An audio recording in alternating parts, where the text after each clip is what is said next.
Somewhere in the darkness above your head, there is a galaxy so large that if you replaced the Milky Way with it, its outer edges would reach past every star you have ever named, past every constellation your ancestors drew in the dirt, past the nearest 400 neighboring galaxies, and it still would not be done. We think we understand large. We have stood at the edge of oceans and felt small. We have looked up at mountains and understood, somewhere beneath language, what insignificance feels like. But the human mind was built for a world of faces and distances you can walk.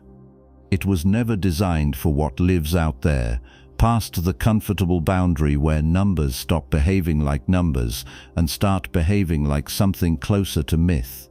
Our galaxy, the Milky Way, the only home our species has ever known, contains 400 billion stars and spans 100,000 light-years from edge to edge. That alone should be enough to stop you cold. And yet, what you are about to encounter is the story of what happens when even that scale becomes a rounding error. It is the story of IC 1101, a galaxy over 1 billion light-years away that rewrites every intuition you have about size, about age, about what a single object in the cosmos is even allowed to become. It is the story of galaxies that grow not with stars, but with violence, twin jets of plasma stretching across 20 million light-years of space, fired from a single point of darkness at the center of everything. And it is, quietly, a story about us. About why we keep measuring things that refuse to be measured. About what it means to point a telescope at the void and refuse to look away. The place to begin is home, because you cannot understand how lost you are until you first understand exactly where you started. The galaxy we call home, and why it's not enough. There is a moment, if you have ever stood far enough from city lights, when the sky stops being a backdrop and becomes something else entirely. The stars stop being decorations, they start being distance. And somewhere in that shift, somewhere between looking up and truly seeing, the ground beneath your feet begins to feel a little less solid, a little less like the center of anything. That feeling is the beginning of cosmology. We begin where we live, not on Earth, not in the solar system, but in the structure that contains both of those things and hundreds of billions more like them. We begin in the Milky Way. Say those words slowly enough, and they almost lose their meaning. The Milky Way. We have called it that for so long, named it after the pale smear of light it paints across a clear night sky, that the name has become comfortable, familiar, domestic even. But familiarity is one of the most effective disguises that strangeness has ever worn. Because the Milky Way, this thing we have named after milk, this cosmic address we carry without thinking about it, is so vast that the human mind cannot honestly hold it. We can describe it, we can map it, measure it, model it with equations that fill pages. But hold it, feel it, in the way you feel the size of a room you are standing in. That is something else entirely. That may not be possible at all. Let us try anyway. The Milky Way is a barred spiral galaxy, seen from above, from some vantage point that no human being has ever occupied or likely ever will. It would look like a slow, luminous pinwheel, a bright, dense core thickening at the center into what astronomers call a bar, an elongated region of older stars running through the middle like a spine. From that bar, spiral arms curve outward in long, graceful arcs, trailing gas and dust and nurseries of young stars. The whole structure rotates, slowly, over timescales that dwarf anything we call history. Our solar system, riding on one of those spiral arms, a relatively modest stretch called the Orion Arm, or sometimes the Orion Spur, completes one full orbit around the galactic center roughly every 225 million years. The last time we were in this same position, the first dinosaurs were only just beginning to appear on Earth. From edge to edge, the Milky Way spans approximately 100,000 light-years. That is the number that appears in textbooks, the figure astronomers have settled on as a reasonable estimate of the galaxy's diameter. But it is worth pausing on what a light-year actually means before we go further, because the phrase gets used so casually in conversations about space that it begins to sound like a normal unit of measurement. It is not. A light-year is the distance that light travels in a single year. Light, moving at just under 300,000 kilometers every second. In 1 second, light can travel around the Earth 7.5 times. In 8 minutes, it crosses the distance between the Sun and our planet. In just over 4 years, it crosses the distance to our nearest stellar neighbor, Proxima Centauri, which is itself so far away that every spacecraft humanity has ever launched would take tens of thousands of years to reach it. 1 light-year is roughly 9.5 trillion kilometers, and the Milky Way is 100,000 of those. If you were to travel at the speed of light, the absolute speed limit of the physical universe, a velocity so extreme that no object with mass has ever come close to achieving it, a speed that makes our fastest rockets look like they are standing still. If you were to travel at that speed in a perfectly straight line from one edge of the Milky Way to the other, the journey would take 100,000 years. 100,000 years. Modern human civilization, in its broadest sense, is somewhere between 10,000 and 15,000 years old. Writing has existed for perhaps 5,000 years. The Roman Empire, which still shapes the laws and languages of half the world, lasted for less than 1,500 years. The entire span of recorded history, every war and empire and discovery and work of art that human beings have ever documented, fits comfortably into the first few percent of the time it would take to cross our own galaxy at the speed of light. And that crossing would not touch another galaxy. It would not leave the neighborhood. It would simply bring you from one edge of the Milky Way to the other, through a single, ordinary, mid-sized spiral galaxy among hundreds of billions in the observable universe. The thickness of the Milky Way adds another dimension to this. The galaxy is not a flat disk so much as a lens-shaped structure, thicker at the center and thinning toward the edges, with a vertical depth of roughly 1,000 light-years through most of its disk. But surrounding the visible disk is something less obvious and harder to see: the stellar halo. A vast, roughly spherical cloud of older stars, ancient globular clusters, and dark matter that extends out to perhaps 300,000 light-years or more from the galactic center. The halo is sparse, ghostly compared to the glittering density of the disk, but it is enormous. It is the invisible scaffolding that holds the more visible galaxy together, and we are only beginning to understand how far it truly reaches. At the center of all of this, buried deep in the constellation we call Sagittarius, sits one of the most extreme objects known to exist: Sagittarius A star, a supermassive black hole with a mass roughly 4 million times that of our Sun. 4 million solar masses compressed into a region smaller than the distance between the Earth and the Sun. We cannot see it directly, not with our eyes, not with ordinary light. But in 2022, a global network of radio telescopes coordinated as a single Earth-sized instrument produced something extraordinary: an actual image of the shadow of Sagittarius A star, the silhouette of its event horizon against a blurred ring of glowing gas. For the first time, the monster at the heart of our galaxy had a face, and yet, for all its power, Sagittarius A star is relatively quiet as supermassive black holes go. It is not actively devouring enormous amounts of material right now.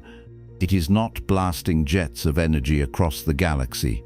It sits at the center like a sleeping thing, patient, ancient, holding the spiral structure of the Milky Way loosely in the invisible grip of its gravity. Scattered throughout the disk and halo are the Milky Way's stars. Roughly 400 billion of them, by current estimates, though that number carries real uncertainty. Counting the stars in your own galaxy is, absurdly, one of the harder tasks in astronomy, precisely because you are inside it.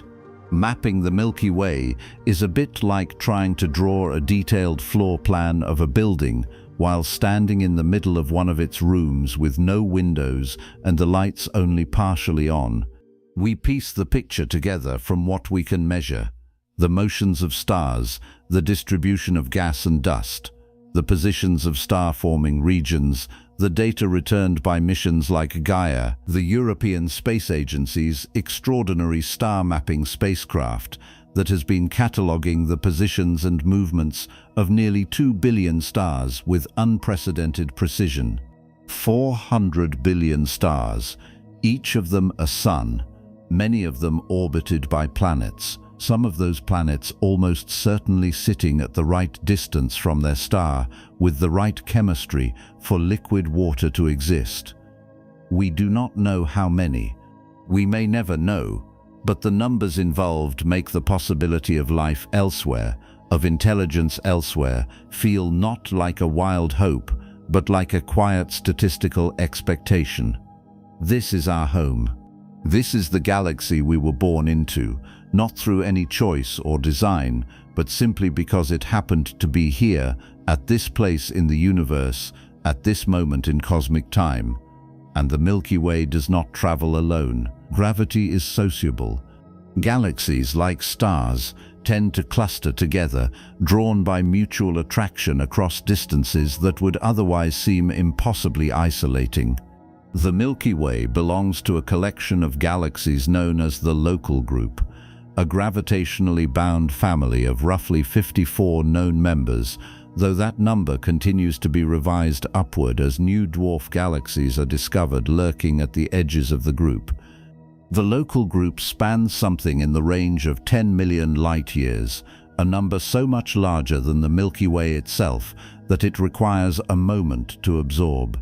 The two largest members of the Local Group are the Milky Way and the Andromeda Galaxy, a spiral galaxy similar in many ways to our own, located approximately 2.5 million light-years away.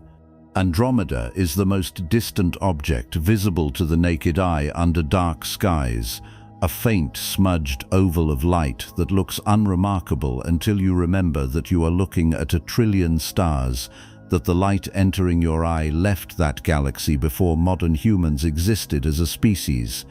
Andromeda and the Milky Way are approaching each other. In approximately 4.5 billion years, the two galaxies will collide, their stars mostly passing through each other like two swarms of bees merging, their central black holes eventually spiraling together into something far larger than either. The galaxy that results, sometimes called Milkomeda by astronomers with a taste for the informal, will be a very different structure than either of its parents. An elliptical galaxy, likely rounder and less organized, the spiral arms long since scrambled by the violence of the merger.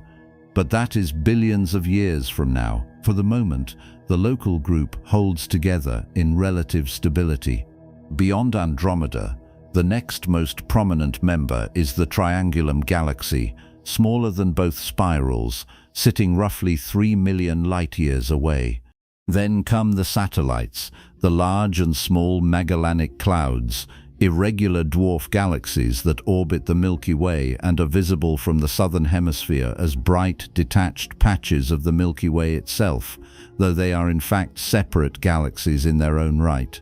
Around Andromeda orbit its own satellites, small galaxies caught in its gravitational embrace. And scattered throughout the Local Group, barely detectable without dedicated sky surveys, are dozens of ultra-faint dwarf galaxies, some of them containing only a few million stars, ghostly structures that are more dark matter than anything else. For a long time, for most of human history, the local group would have been everything. Not because people knew about it, but because it represents a natural ceiling for intuitive comprehension. 10 million light-years, 54 galaxies, hundreds of trillions of stars. It feels, if you let yourself sit with it, complete, final, like the full accounting. And here is where something important happens, something that this entire story depends on. Humans have always defined enormity by the largest thing they know. The mountain that fills the horizon was once the boundary of the conceivable world. The ocean that took months to cross was once the edge of the known. The solar system, once we understood it, seemed for a while like the appropriate frame for thinking about space. Then came the understanding that our sun was just one star among many. Then came the understanding that those many stars formed a galaxy. Then the understanding that the galaxy was one of many. Each revelation did not simply add information, it restructured the imagination, it moved the ceiling. The Milky Way has been our ceiling for a long time. Even people who know intellectually that there are hundreds of billions of galaxies in the observable universe still feel the pull of the Milky Way as the upper limit of lived cosmic scale. It is so large that it functions, emotionally, as a synonym for everything. When we stare up at that smear of light on a clear night, something in us says, this is it. This is the full extent of things. It is not. There are galaxies in this universe that make the Milky Way look like a footnote, structures so enormous that comparing them to our home galaxy is less like comparing a mountain to a hill and more like comparing a mountain to a grain of sand. There are galaxies that have consumed other galaxies the way a wave consumes a stone. There are galaxies whose light has been traveling toward us since the universe was young. Structures that assembled themselves slowly over billions of years through a process of accumulation and merger and gravitational collapse that we are only now beginning to understand. One of them sits at the center of a galaxy cluster more than 1 billion light-years from Earth. It is not famous the way that black holes and nebulae are famous. It does not have the popular recognition of Andromeda or the cultural weight of the Milky Way. But among astronomers, it occupies a singular place, a benchmark for understanding just how large a single galaxy can become. Its name is IC 1101, and it is, by most measures, the largest galaxy that has ever been found. What that means, exactly what it means, and why the question of size turns out to be more complicated and more fascinating than it first appears, is where we are going next. So we've stood at the edge of the Milky Way, at least in our minds, and felt the vertigo of it. 100,000 light-years of spinning stars and ancient dust, a structure so vast that light itself, the fastest thing in the known universe, would need longer than our entire civilization has existed just to cross it. And we called that incomprehensible. We called that beyond the reach of human intuition. We meant it. But here is the problem with the universe. It doesn't stop. It doesn't pause to let you catch your breath, doesn't wait for you to feel comfortable with one order of magnitude before offering you something larger. It simply keeps going. And somewhere out there, about 1 billion light-years from where you're sitting right now, there is something that makes the Milky Way look like a dust mote drifting through a cathedral. Its name is IC 1101, and it is the largest known galaxy in the observable universe. The story of its discovery is, like so many things in astronomy, a story of catalogs and patience. IC stands for Index Catalog, a supplement to the new General Catalogue of Deep Sky Objects assembled in the late 19th century. These catalogues were the product of thousands of hours of careful observation, astronomers pressing their eyes to eyepieces and sketching what they saw in the dark. Smudges, spirals, ellipses, things that were clearly not stars but whose nature was, for much of that era, deeply uncertain. IC 1101 was logged as a faint, diffuse object, unremarkable in the way that brief catalogue entries are unremarkable. A number, a position, a description that would have fit a dozen other objects. There was no sense in that initial noting of the thing that it was anything other than one more piece of the vast celestial inventory being painstakingly assembled by the astronomers of that age. It would take the tools of modern astrophysics, the mathematics of redshift, the sensitivity of space-based telescopes, and decades of follow-up observation to begin to understand what that faint smudge actually was. IC 1101 lives in the constellation Serpens, the Serpent, one of the 88 officially recognized constellations. It sits over 1,040 million light-years away from Earth. Just hold that for a moment. The light you would be receiving from IC 1101 if you were staring at it through a telescope tonight left that galaxy over 1 billion years ago. When that light began its journey, multicellular life on Earth was still a relatively recent experiment. The first land plants were hundreds of millions of years in the future. The dinosaurs hadn't happened yet.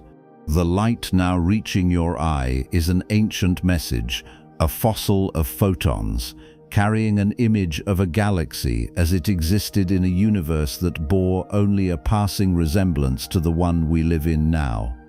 And what does that image show us? This is where things get quietly unsettling. IC 1101, seen through a telescope, is not dramatic. It doesn't blaze.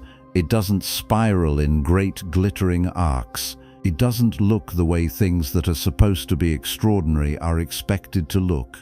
It appears as a diffuse, softly glowing ellipse, brightest at the center and fading toward its edges with a kind of slow, gentle dimming that gives it the quality of mist more than fire. It is, in the language of classification, an elliptical galaxy. No spiral arms, no pinwheel structure, no dramatic star-forming regions lit up in vivid blues and pinks. Just a smooth, featureless, almost foggy glow, ancient light from ancient stars, stretched across space so vast that even a galaxy the size of IC 1101 looks modest from over 1 billion light-years away. That modesty is an illusion.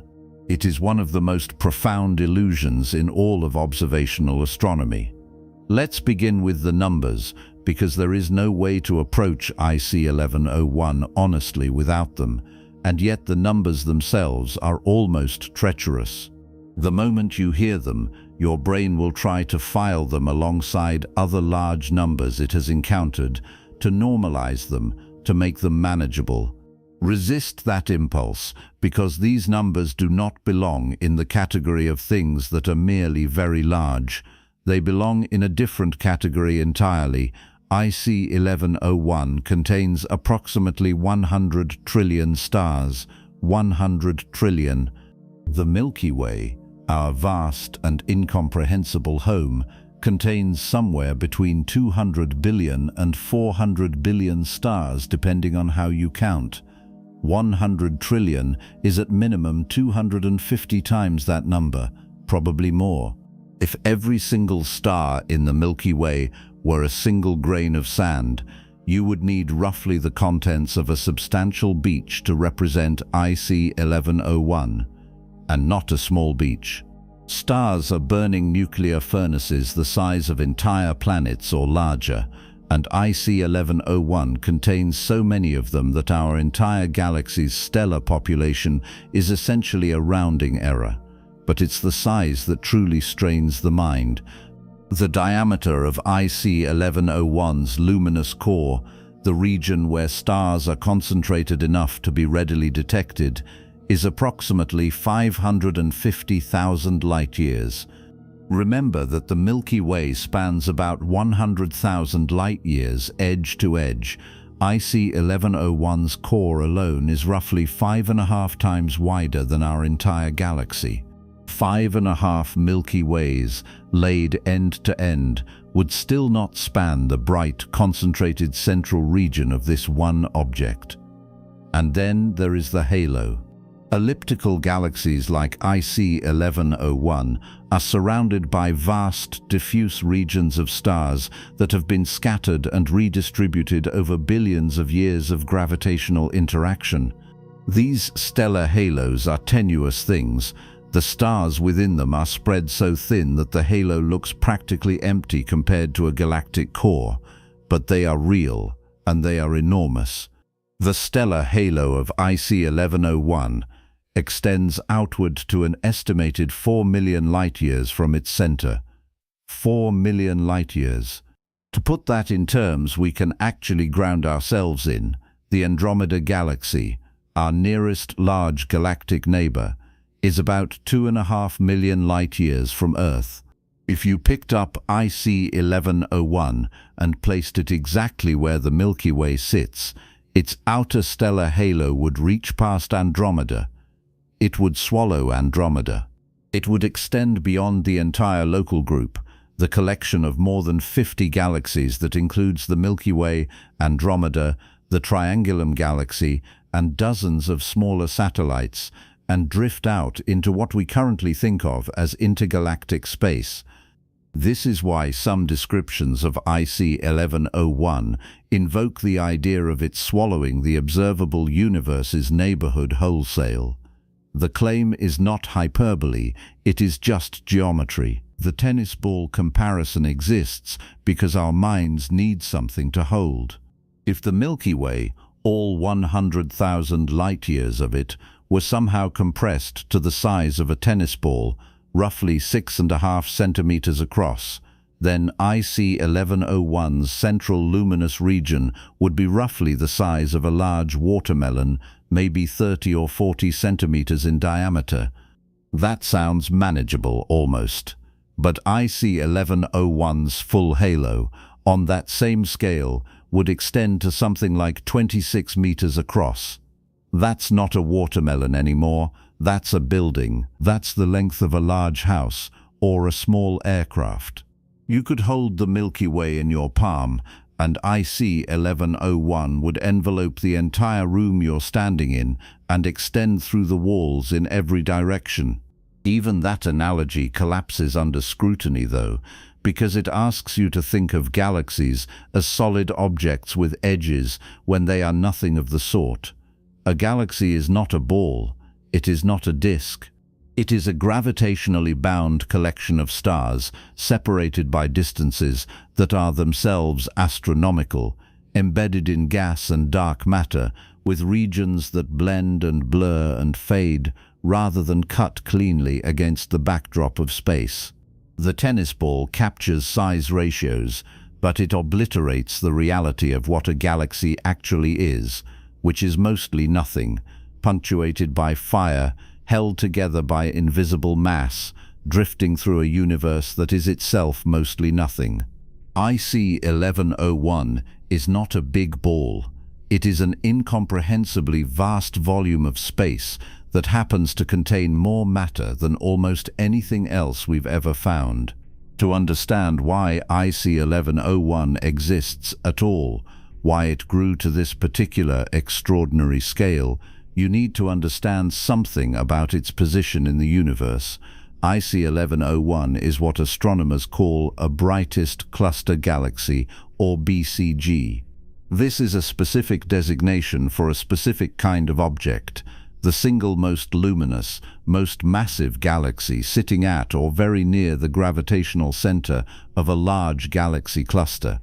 IC 1101 holds this position within a structure called Abell 2029, a massive galaxy cluster containing hundreds of individual galaxies, all orbiting within a shared gravitational well filled with hot gas and dark matter. Abell 2029 is itself a substantial structure, one of the brighter and better studied clusters in the sky, and IC 1101 reigns at its center like a sovereign at the middle of a court. That position is not a coincidence, it is a destiny written in gravity. When galaxy clusters form and evolve, their constituent galaxies don't simply orbit peacefully forever, they interact, they merge. Smaller galaxies fall inward, drawn by the cluster's gravity, and the galaxy sitting at the very center of the gravitational well is ideally positioned to intercept and absorb those falling objects.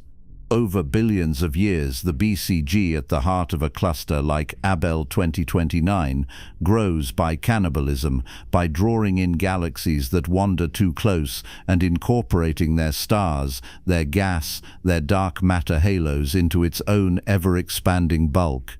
IC 1101 is the product of that process taken to an extreme. A galaxy that has spent billions of years at the gravitational crossroads of a major cluster, collecting the debris of collisions and absorptions, growing ever more vast and ever more massive with each encounter. This feeding history is written in its appearance. Those smooth, featureless elliptical galaxies, and IC 1101 is among the most extreme examples, are understood to be the aftermath of multiple major mergers. When two spiral galaxies collide, the ordered structures that make spirals beautiful, the arms, the disk, the rotating patterns, are scrambled. Stars are flung outward. Gas clouds collide and collapse into bursts of new star formation that exhaust quickly.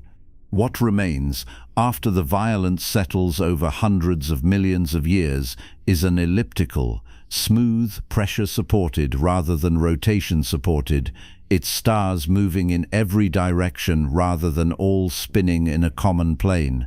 IC 1101 has been through this process not once but many, many times. Every smooth curve of its glow is a record of swallowed galaxies, of mergers so numerous and so ancient that their individual stories have been erased, smoothed over, absorbed into the featureless whole. And this brings us to perhaps the most striking thing about IC 1101, the fact that lingers after the numbers have been stated and the comparisons have been drawn. IC 1101 is old. Not just old in the way that ancient things are old, but cosmically, geologically, profoundly old. Its stars are predominantly old stars, red and orange and cool, burning through their remaining fuel at a slow and steady pace. The reddish color of the galaxy, visible even in telescope images, is not the red of hot young stars or glowing nebulae. It is the red of age, of a stellar population that formed billions of years ago in the early universe, when star formation was violent and rapid and consumed enormous amounts of raw material in relatively short astronomical timescales. IC 1101 blazed once. It burned with a ferocity that we can only infer from what it has become, and then it quieted. There is very little active star formation in IC 1101 today. The gas reservoirs that feed new stars have been largely depleted or heated to temperatures where they can no longer collapse into stellar nurseries. What remains is what was built long ago, slowly cooling and aging across the billions of years since. IC 1101 is not a living, dynamic, evolving structure in the way that younger galaxies are. It is something closer to a monument, a record. The largest single structure of the type we call a galaxy that the universe, in approximately 13.8 billion years of existence, has managed to produce, and it is, in a meaningful sense, finished, not dead, but done growing in the dramatic ways it once grew. What additions come now are small, slow, almost imperceptible on any time scale that a human civilization could observe. There is an emotional texture to that reality that goes beyond the purely scientific. We tend, when we think about grand and extraordinary things, to imagine them in their moment of maximum drama. A mountain in eruption rather than in stillness, a star in its supernova rather than in its quiet main sequence lifetime. But IC 1101, the largest known galaxy, the most extreme example of galactic scale that we have found in the observable universe, is not in a moment of drama. It is in a moment of slow, cold, monumental quiet. It drifts at the center of its cluster, warming slightly as smaller galaxies still occasionally spiral toward it, but mostly simply existing, enormous and ancient and featureless, a vast dark ellipse glowing softly in a universe that is itself slowly cooling. It is the kind of thing that, once you know it's there, changes the way you think about scale. The Milky Way felt vast, and it is. But IC 1101 recontextualizes it the way that seeing a mountain range for the first time recontextualizes every hill you've ever climbed. It doesn't diminish the Milky Way. It simply reveals that the Milky Way exists within a universe that permits objects of an entirely different order of magnitude to exist alongside it. That the cosmos contains multitudes, and that the multitudes go larger than we instinctively expect. But IC 1101 raises a question that is, in some ways, more interesting than the galaxy itself. How does something like this happen? How does the universe, starting from the nearly uniform hot plasma of the early cosmos, produce a structure that spans 4 million light-years and contains 100 trillion stars? What physical processes, operating over what timescales, with what ingredients, lead to an object so extreme? Because IC 1101 is not an anomaly in the sense of being physically impossible. The laws of gravity, of gas dynamics, of cosmic expansion allowed it, created it. And understanding how it grew is really a question about how the universe builds things at all, how structure emerges from chaos, how small becomes large, how a billion years of collisions and mergers and gravitational attraction can compound into something that, from a billion light-years away, still glows with the quiet authority of the most massive galaxy we have ever found. That is the story we need to tell next, the story of how giants are born. So we've established the shape of the problem. IC 1101 sits out there, more than a billion light-years away, a vast elliptical smear of ancient light that dwarfs the Milky Way by almost every measure we can apply to it. We've named it, we've gestured at its scale. But naming something extraordinary is not the same as understanding it. And if IC 1101 is going to mean anything more than a number too large to feel, we need to ask the deeper question, not what it is, but how. How does a galaxy grow to that size? What machinery, operating over billions of years, could possibly produce something so enormous? The answer turns out to be one of the most elegant and violent stories in all of science. Start at the very beginning. Not the beginning of IC 1101, but the beginning of everything. In the first fractions of a second after the Big Bang, the universe was extraordinarily uniform. If you could have stood outside it, which you couldn't because there was no outside, and looked in, you would have seen a nearly perfect, searing hot soup of matter and energy expanding in every direction simultaneously. Nearly perfect. That word matters, because buried within that almost uniformity were tiny wrinkles, quantum fluctuations, variations in density so small they existed at scales far beneath anything we could ever build an instrument to detect directly.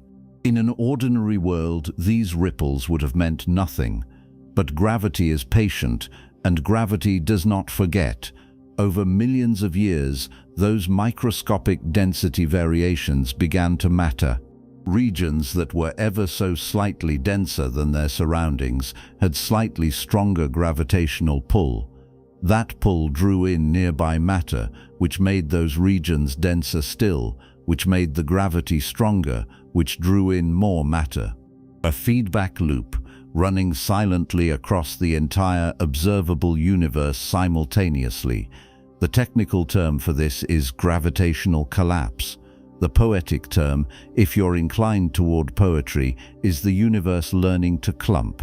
But ordinary matter, the protons and neutrons and electrons that make up stars and planets and you, wasn't the only thing doing the clumping.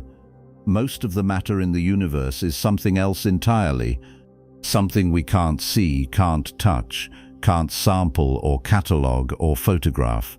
We call it dark matter, and while we don't know what it actually is at the particle level, we know what it does with extraordinary precision. It clusters, it clumps, it forms enormous invisible structures we call dark matter halos, vast gravitational scaffoldings that reach across millions of light years. And it was these halos that provided the skeleton around which the first visible structures in the universe would grow. Think of it this way. Imagine you're trying to build a city, but you don't have a ground to build on. You're trying to pile bricks in open air, and they keep drifting apart.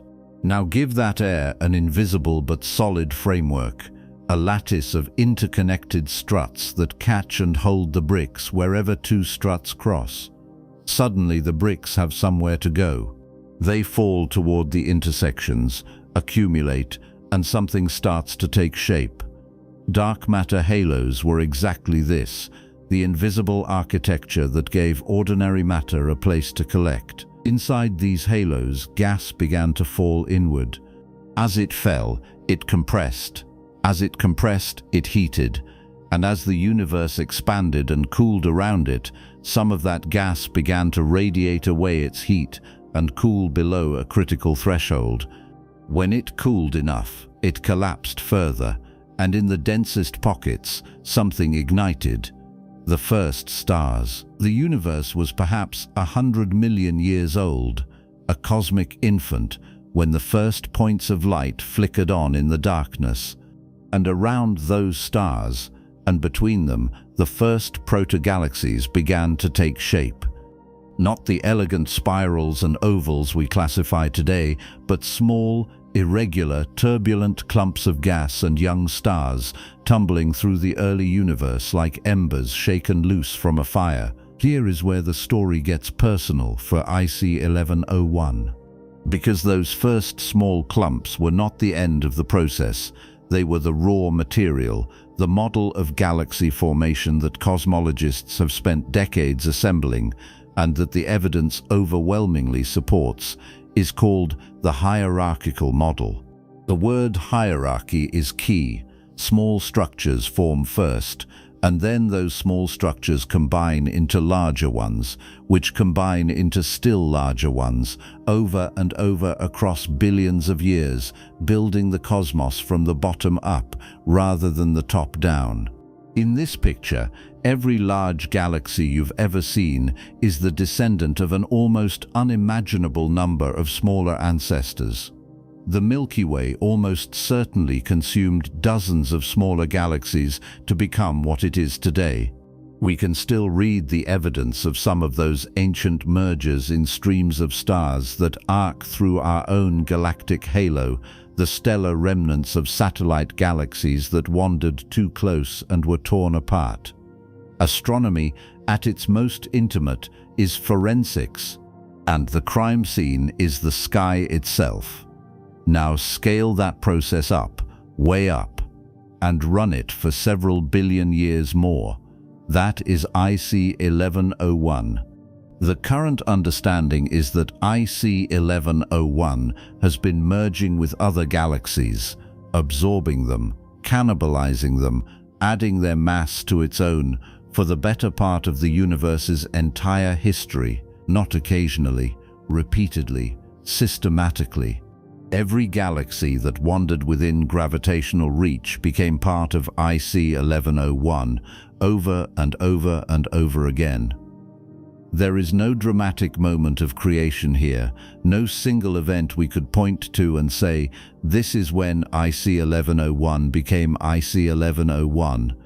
It grew continuously through accumulation, the way a glacier grows by absorbing every snowflake that falls upon it, one after another, for an eternity. But growth doesn't happen in isolation. Context matters enormously. And IC 1101 has the best possible context. It sits at the center of a galaxy cluster called Abell 2029. Galaxy clusters are the largest gravitationally bound structures in the observable universe.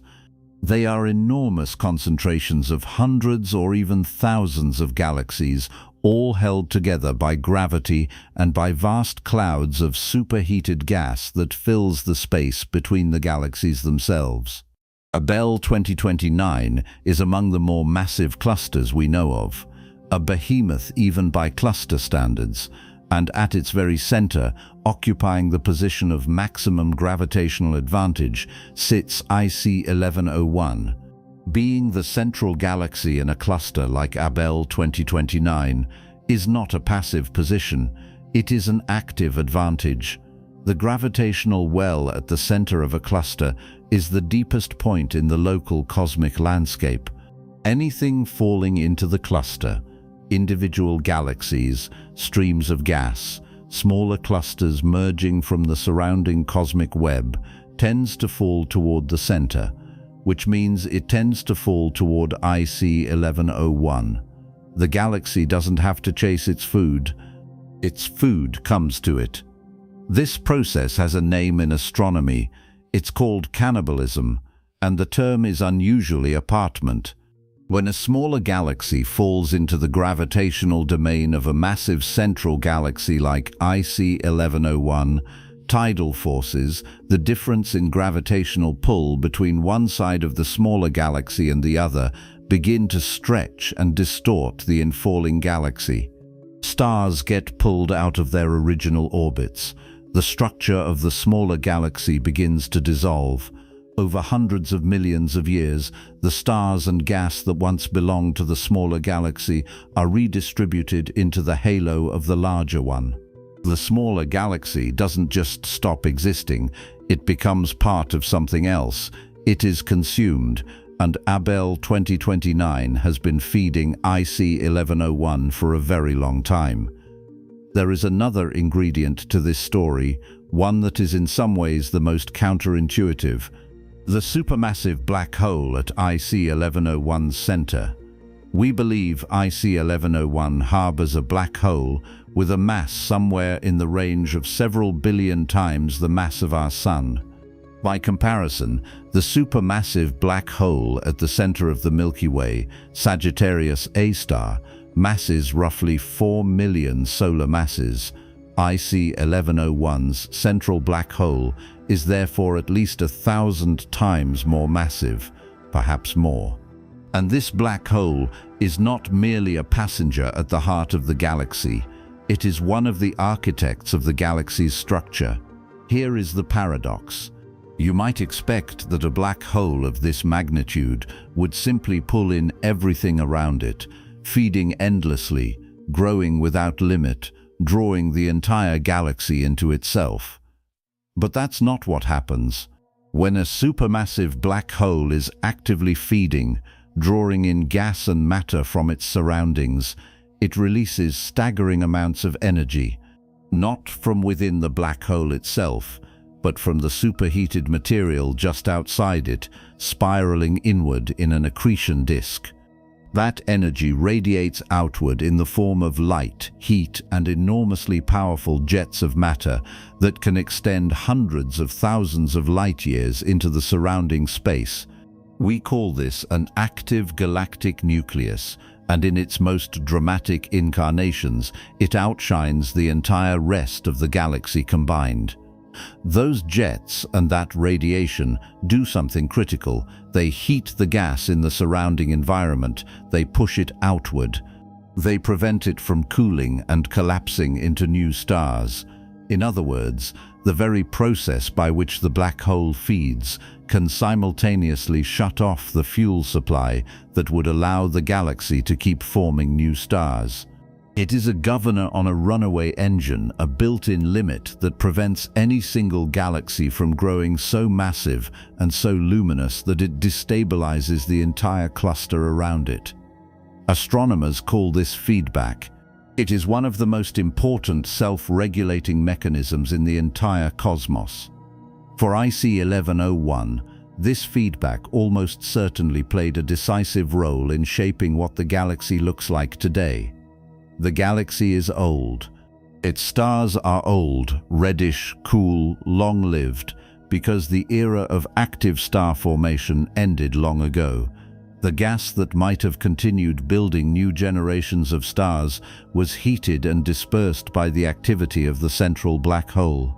What remains is a vast, aging stellar population, still luminous, still enormous, but no longer growing through birth, only through consumption.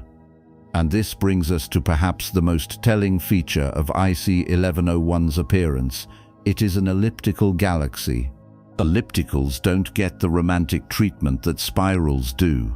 When people picture a galaxy, they usually picture something like the Milky Way or Andromeda, a flat, rotating disk with winding spiral arms, rich with gas and dust, glittering with young blue stars.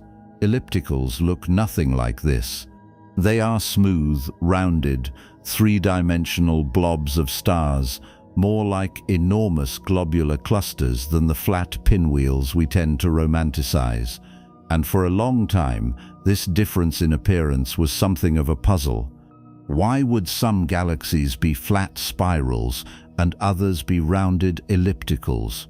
The answer turns out to be violence. When two spiral galaxies of comparable size collide, and galaxy collisions happen far more often than you might expect, simply because galaxies are far larger relative to the distances between them than almost any other class of object.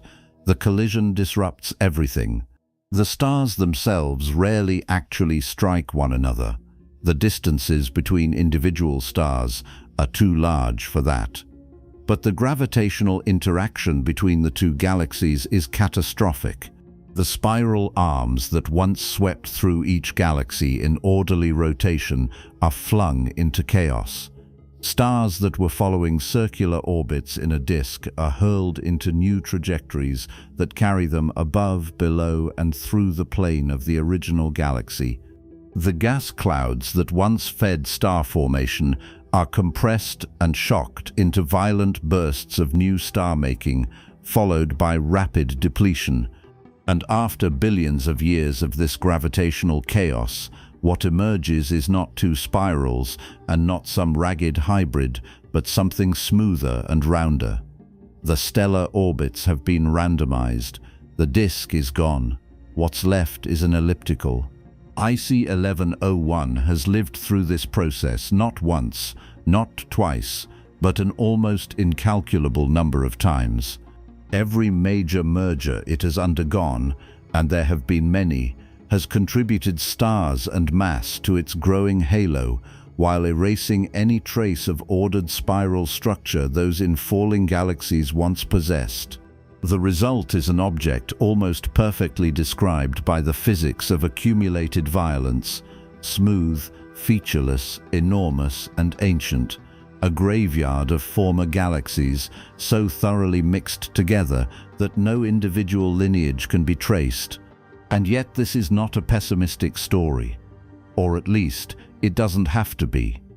What the elliptical form of IC 1101 tells us is that we are looking at something that has arrived. Not in the sense of having finished, the universe isn't done yet, but in the sense of having traveled further along the arc of galactic evolution than almost anything else we can observe.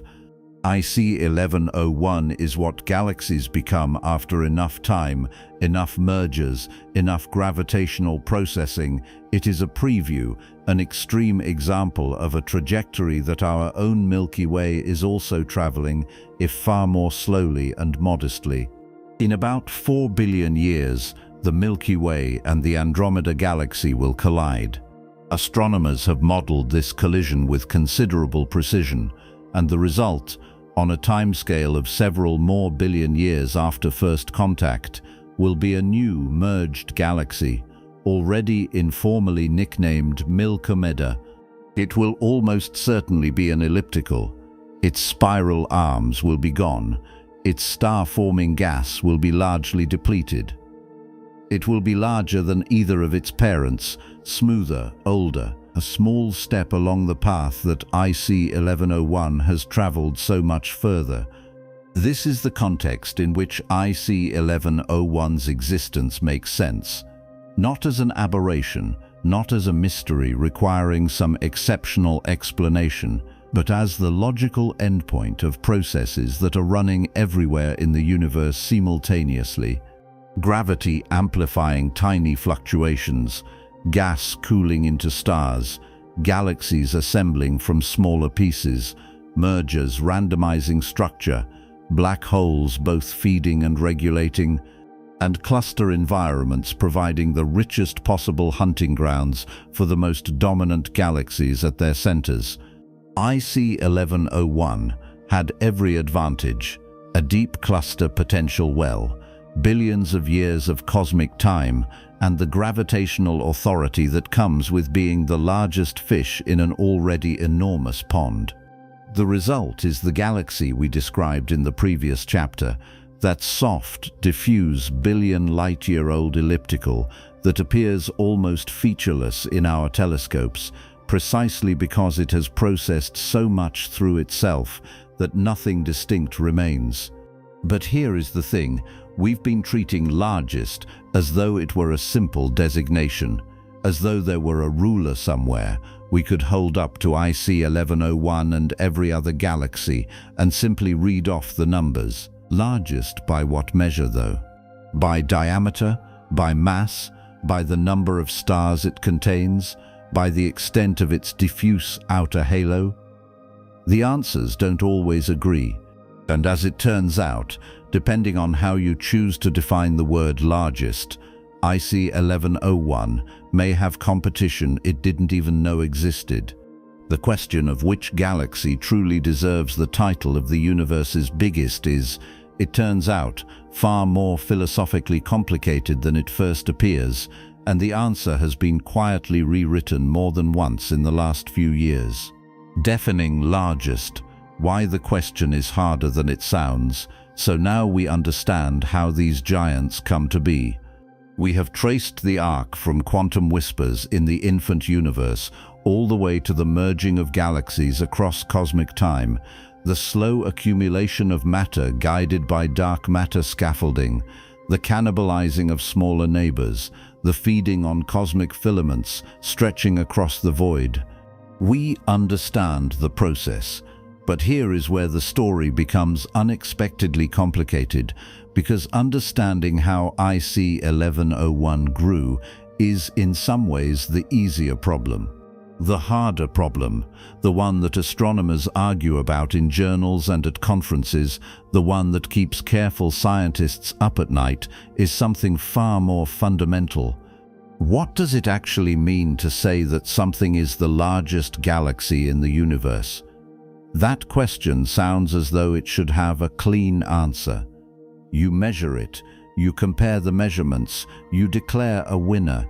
But science, especially science at the frontier of human knowledge, is rarely that polite, and the question of galactic size turns out to be one of the most instructive examples in all of astronomy of how the act of measurement is never innocent. Every measurement carries assumptions, every instrument has limits, every number we assign to something as vast and diffuse as a galaxy is, in a very real sense, a negotiation between the cosmos and the tools we bring to understand it. Start with something that seems obvious. A galaxy has a size. It has an edge. Somewhere it ends and intergalactic space begins. Except that is not quite how galaxies work.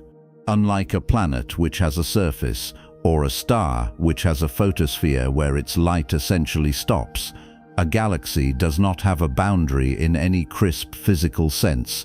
What a galaxy has instead is a gradient.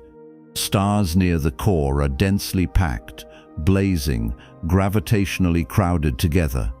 Moving outward from that center, the density of stars decreases and keeps decreasing and keeps decreasing, until eventually the stars are spread so thin that the distinction between inside the galaxy and outside the galaxy becomes almost philosophical. Imagine standing in a fog. Near the center of the fog, you cannot see your hand in front of your face. Walk outward, and the fog begins to thin. After a while, you can see 10 feet ahead of you, then 20, then 100. At some point, the air around you is mostly clear, but there are still wisps, still faint tendrils of moisture drifting past. At exactly what point did you leave the fog? There is no line on the ground. There is no moment when the fog simply stops. And yet astronomers, when they publish a measurement of a galaxy's size, have to draw that line somewhere. Where they draw it depends on their tools, their methods, and their definitions. One common approach is to measure what is called the effective radius, the radius within which half the galaxy's total light is contained. Another approach looks for the point where the brightness of the galaxy falls below a certain threshold against the darkness of the surrounding sky. Yet another approach tries to trace the outermost detectable stars, the so-called stellar halo, which can extend far beyond what casual observation would suggest. Each of these methods is legitimate. Each of them is internally consistent, and each of them will give you a different number for the same galaxy. For IC 1101, this matters enormously. Depending on which method you apply and how sensitive your instruments are, you can arrive at figures that differ not by a small margin, but by a factor of several. Some measurements of IC 1101's diameter cluster around roughly 6 million light-years, already a staggering figure that dwarfs the Milky Way's 100,000 light-years by a factor of 60.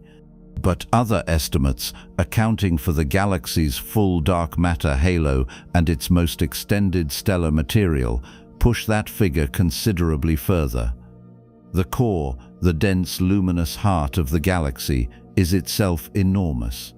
But the full extent of what gravitationally belongs to IC 1101, the complete structure including its diffuse outer envelope, is something even that 6 million light-year figure may understate.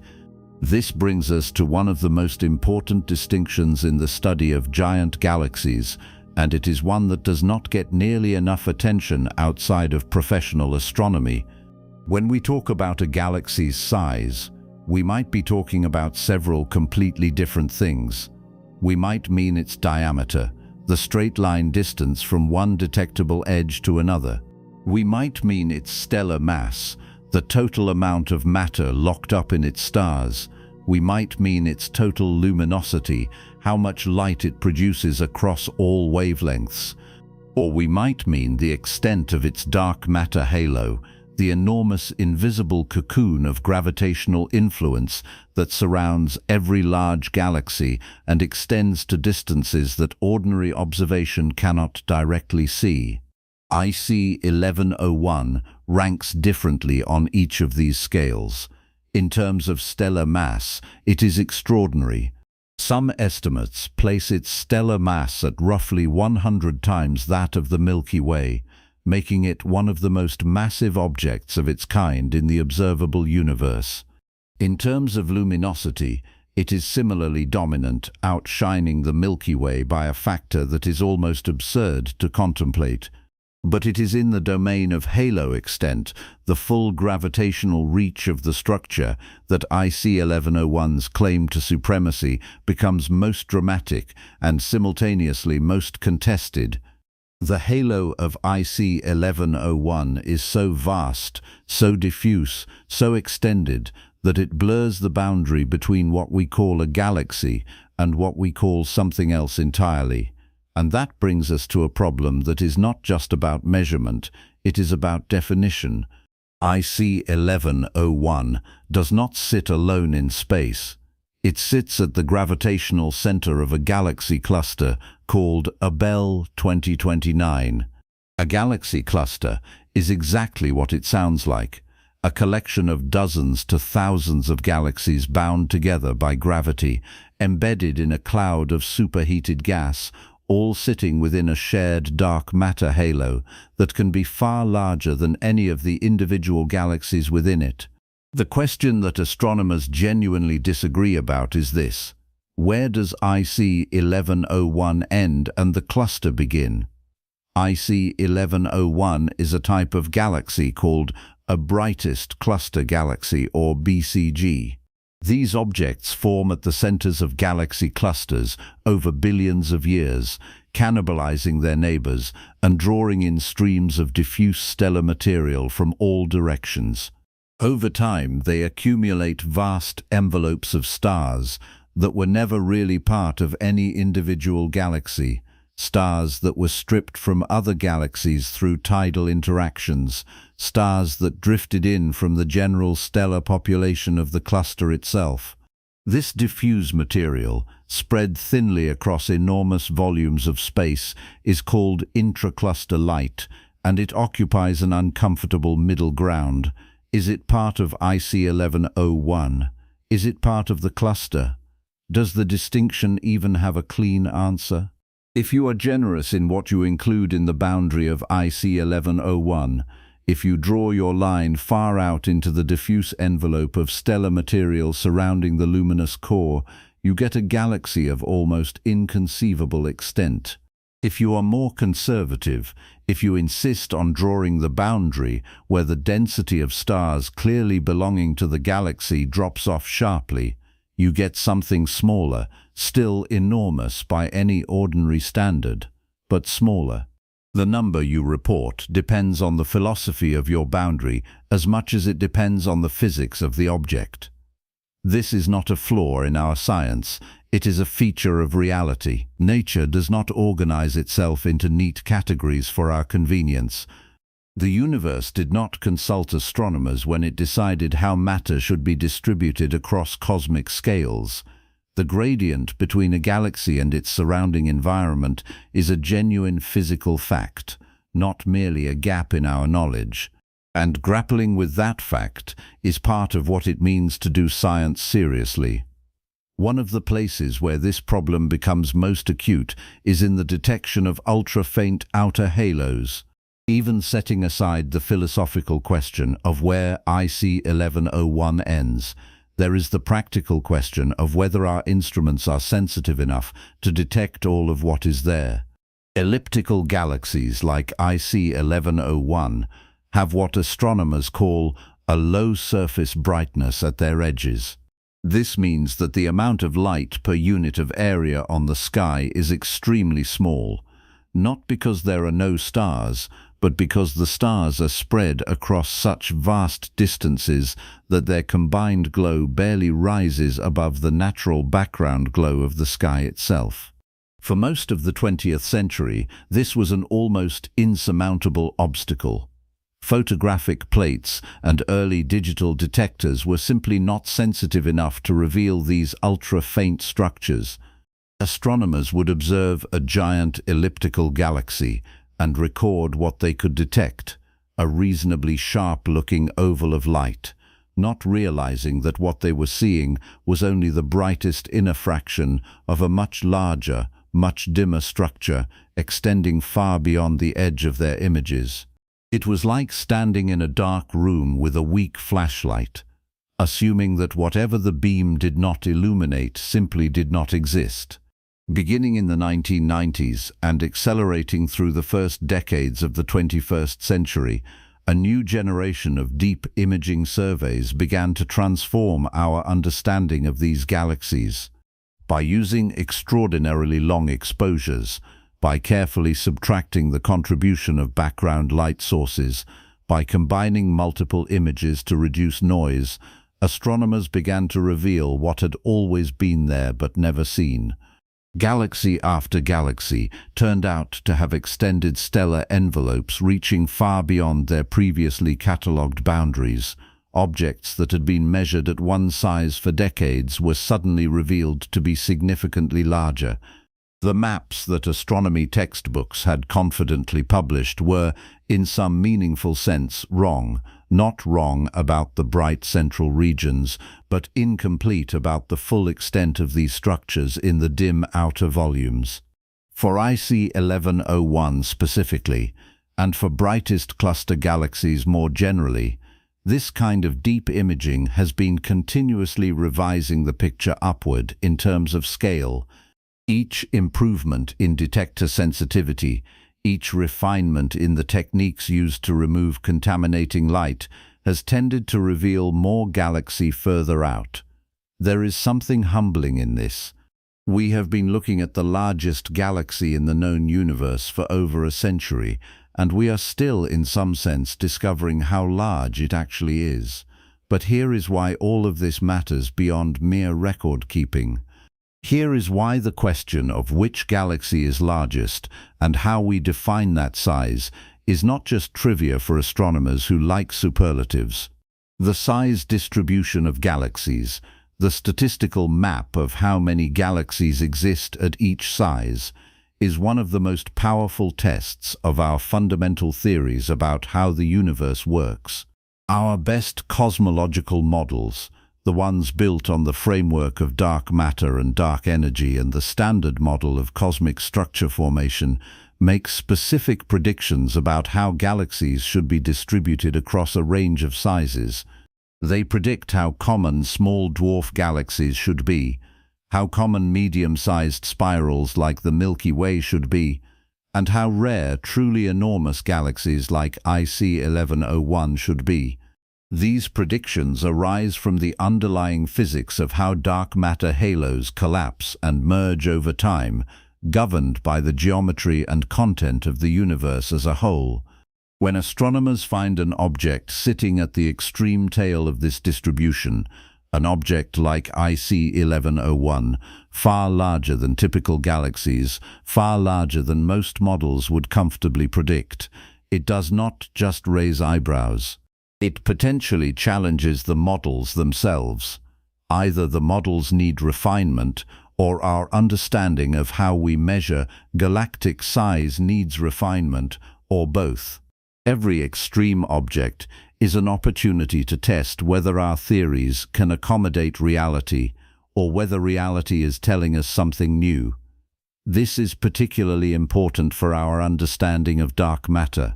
The halos of large galaxies are not directly visible. We infer their size and mass through gravitational effects, through the way they deflect and distort light, through the dynamics of the stars and gas moving within them. If IC 1101's halo is as extraordinarily extended as some measurements suggest, then the dark matter structure sustaining it must be correspondingly vast. And that has implications for how dark matter clusters, how it behaves on the largest scales, and whether our models of its properties are accurate. Dark energy enters the picture too, in a more indirect but still profound way. The universe's large-scale structure, the cosmic web of filaments and voids and cluster nodes, is shaped by the competition between gravity pulling matter together and dark energy pushing space apart. The largest gravitationally bound structures that can exist are, in a sense, a direct readout of where that competition stands. A galaxy cluster, with an exceptionally massive brightest cluster galaxy at its heart, is a probe of the gravitational landscape on scales that few other observations can reach. Measuring it carefully is not an academic exercise. It is empirical pressure on the deepest theories we have about the nature of reality. And so when astronomers debate whether IC 1101 is 6 million light-years across, or somewhat larger, when they argue about whether the intracluster light should be counted as part of the galaxy, when they push the limits of their detectors to trace the faintest outer wisps of stellar material at the galaxy's edge, they are not splitting hairs over a number. They are probing the universe's architecture at its extremes, testing models that describe the largest story we know how to tell. There is something philosophically vertiginous about this. We began by admiring IC 1101 from a distance, struck by its sheer scale. And then we moved closer, scientifically speaking, and discovered that the closer you look at where the galaxy ends, the less certain the answer becomes. The edge of the largest galaxy in the known universe is not a wall or a surface or even a precise location. It is a question that dissolves into smaller and smaller uncertainties the harder you push on it. This does not diminish IC 1101. If anything, it deepens it. The galaxy is not merely a record in a catalogue. It is a living argument about what galaxies are, about how we know what we know, about the relationship between our instruments and the reality they probe. It is an object at the boundary not just of observed scale, but of observed understanding. And if the definition of largest is this complicated for IC 1101, a galaxy we have been studying for decades with the most powerful telescopes ever built, imagine what happens when an entirely new object arrives on the scene. An object so extreme, so thoroughly outside the expected range of what should exist, that astronomers initially question whether their instruments have failed them. An object that does not just push the record slightly further, but shatters it so completely that the whole conversation about galactic size has to be restarted from scratch. That object has a name, and what it suggests about the universe we live in is more unsettling and more wonderful than almost anything IC 1101 has told us. So we've established that measuring a galaxy, even deciding where it ends, is less like drawing a line and more like arguing about where the ocean becomes the shore. The boundary shifts depending on where you stand, what instruments you use, what definition you're willing to defend. And for IC 1101, that ambiguity stretches the galaxy's possible diameter from the already staggering to the nearly incomprehensible. But here is where the story takes a turn. Because there are objects in this universe that have settled the question of size in a completely different way, not through stellar mass, not through the gradual accumulation of ancient stars spread across millions of light years, but through something more violent, more focused, and in some ways more difficult to believe even after you've seen the data. They are called giant radio galaxies. And to understand why they matter, you first have to understand what they are and how they differ from everything we've discussed so far. When astronomers talk about IC 1101, they are talking about a galaxy shaped by time. Billions of years of mergers, absorptions, gravitational gathering, the mass piles up, the stellar halo grows, the galaxy becomes enormous the way a city becomes enormous, through centuries of expansion outward from a dense, ancient core. It is a slow process, measured in epochs. Giant radio galaxies grow differently. They are not primarily defined by the number of stars they contain or by the width of their stellar disk. They are defined by what their central black holes are doing right now, or rather, what those black holes were doing hundreds of millions of years ago, since the light telling us about them has been traveling ever since. At the heart of many large elliptical galaxies sits a supermassive black hole. This is not unusual. Most galaxies of significant size harbor one. But occasionally, under conditions that astronomers are still working to fully understand, these black holes enter a feeding frenzy. Material spirals inward. The region immediately surrounding the black hole, called the accretion disk, heats to temperatures that dwarf anything found inside a star. And in the chaos of that process, something remarkable happens.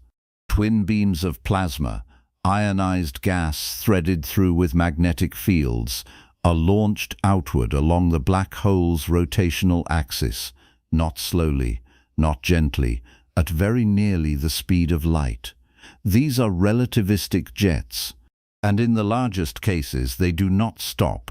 They punch through the center of their host galaxy, through the surrounding halo of gas and dark matter, out into intergalactic space, and then they keep going for millions of light years, sometimes tens of millions, carrying energy across distances so vast that the host galaxy itself, with all its billions of stars, becomes a tiny footnote at the center of the structure, like a period at the midpoint of a sentence that stretches across an entire room. The question of how these jets remain coherent across such distances is one that genuinely puzzles physicists. You might expect a beam of plasma, launched from a single point, to spread and dissipate over millions of light years. Intergalactic space is not truly empty. It contains a thin, hot plasma of its own, and the interaction between the jet and this medium should, in principle, slow and scatter it. And yet, in giant radio galaxies, the jets hold together. They remain collimated, meaning they stay narrow and focused, rather than splaying outward, across distances that seem to defy reason. The best current explanation involves magnetic fields. The plasma within the jet is not simply matter moving fast, it is matter threaded through with powerful magnetic fields that act as an internal scaffold, keeping the beam from dispersing. The jet essentially carries its own structural integrity with it, maintained by the same electromagnetic forces that launched it in the first place. Additionally, the environment the jet travels through matters enormously. In the voids between galaxies, where the intergalactic medium is thinner and cooler, jets encounter less resistance. They can travel farther before losing energy to friction with their surroundings.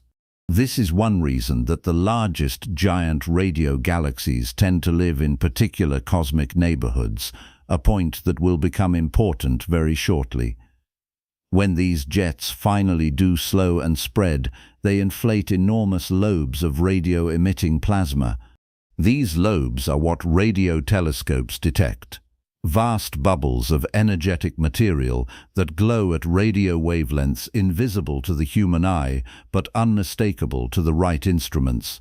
The entire structure, the host galaxy, the jets, the terminal lobes, is what astronomers call a radio galaxy, and the giants among them are objects that should, by any reasonable intuition, not exist at the scale they do.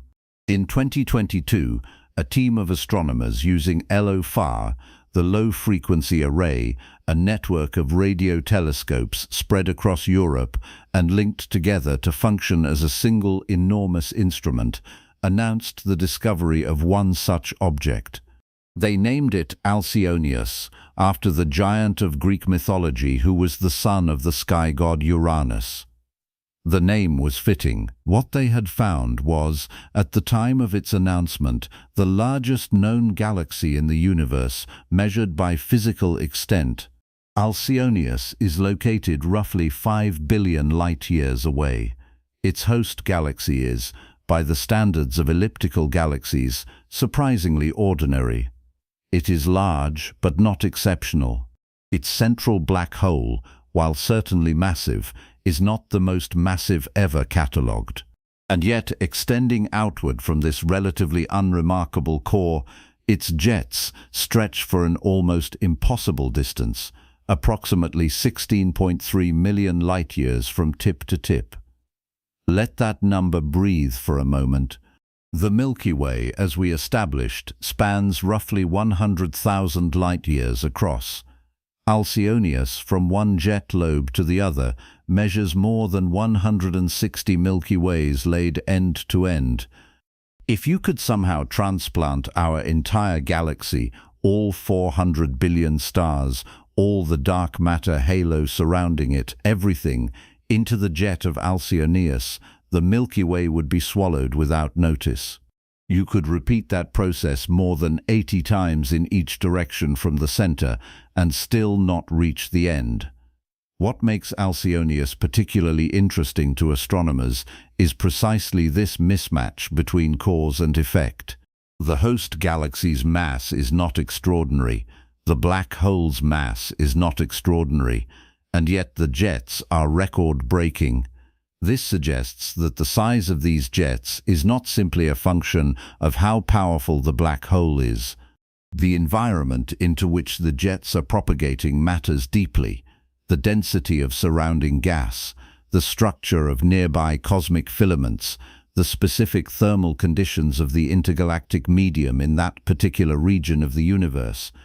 Alcyoneus appears to live in an unusually underdense environment, where its jets have encountered minimal resistance and have been able to extend themselves across timescales of hundreds of millions of years without losing coherence. In other words, Alcyoneus is not just a story about an extreme black hole. It is a story about an extreme conversation between a black hole and its cosmic neighborhood. The universe shaped it as much as its central engine did. Astronomers celebrated the discovery, papers were written, Alcyoneus entered the record books, and then, 2 years later, the record was broken. In 2024, a research team announced the detection of a radio galaxy they named Porphyrion, another giant of Greek mythology, and by any measure the more apt name, because what they had found did not merely surpass Alcyoneus. It redefined what astronomers thought was possible for a single gravitational object to accomplish in a single human lifetime of cosmic activity. Porphyrion's jets span approximately 23 million light-years from end to end.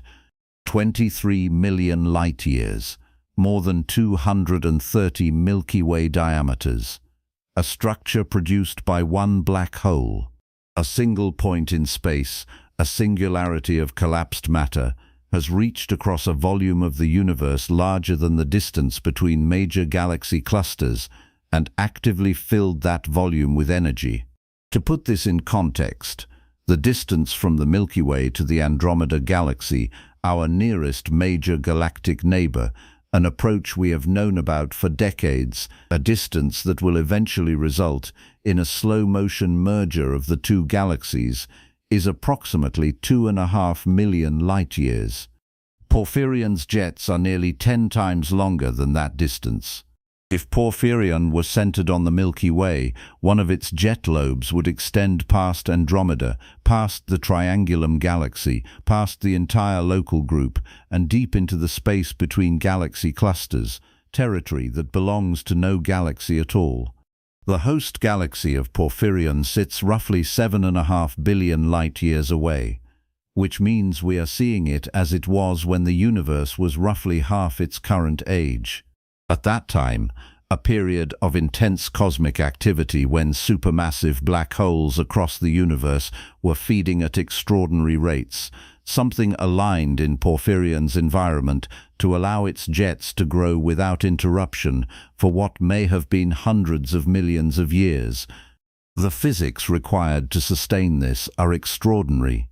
The jet must remain magnetically coherent across 23 million light-years.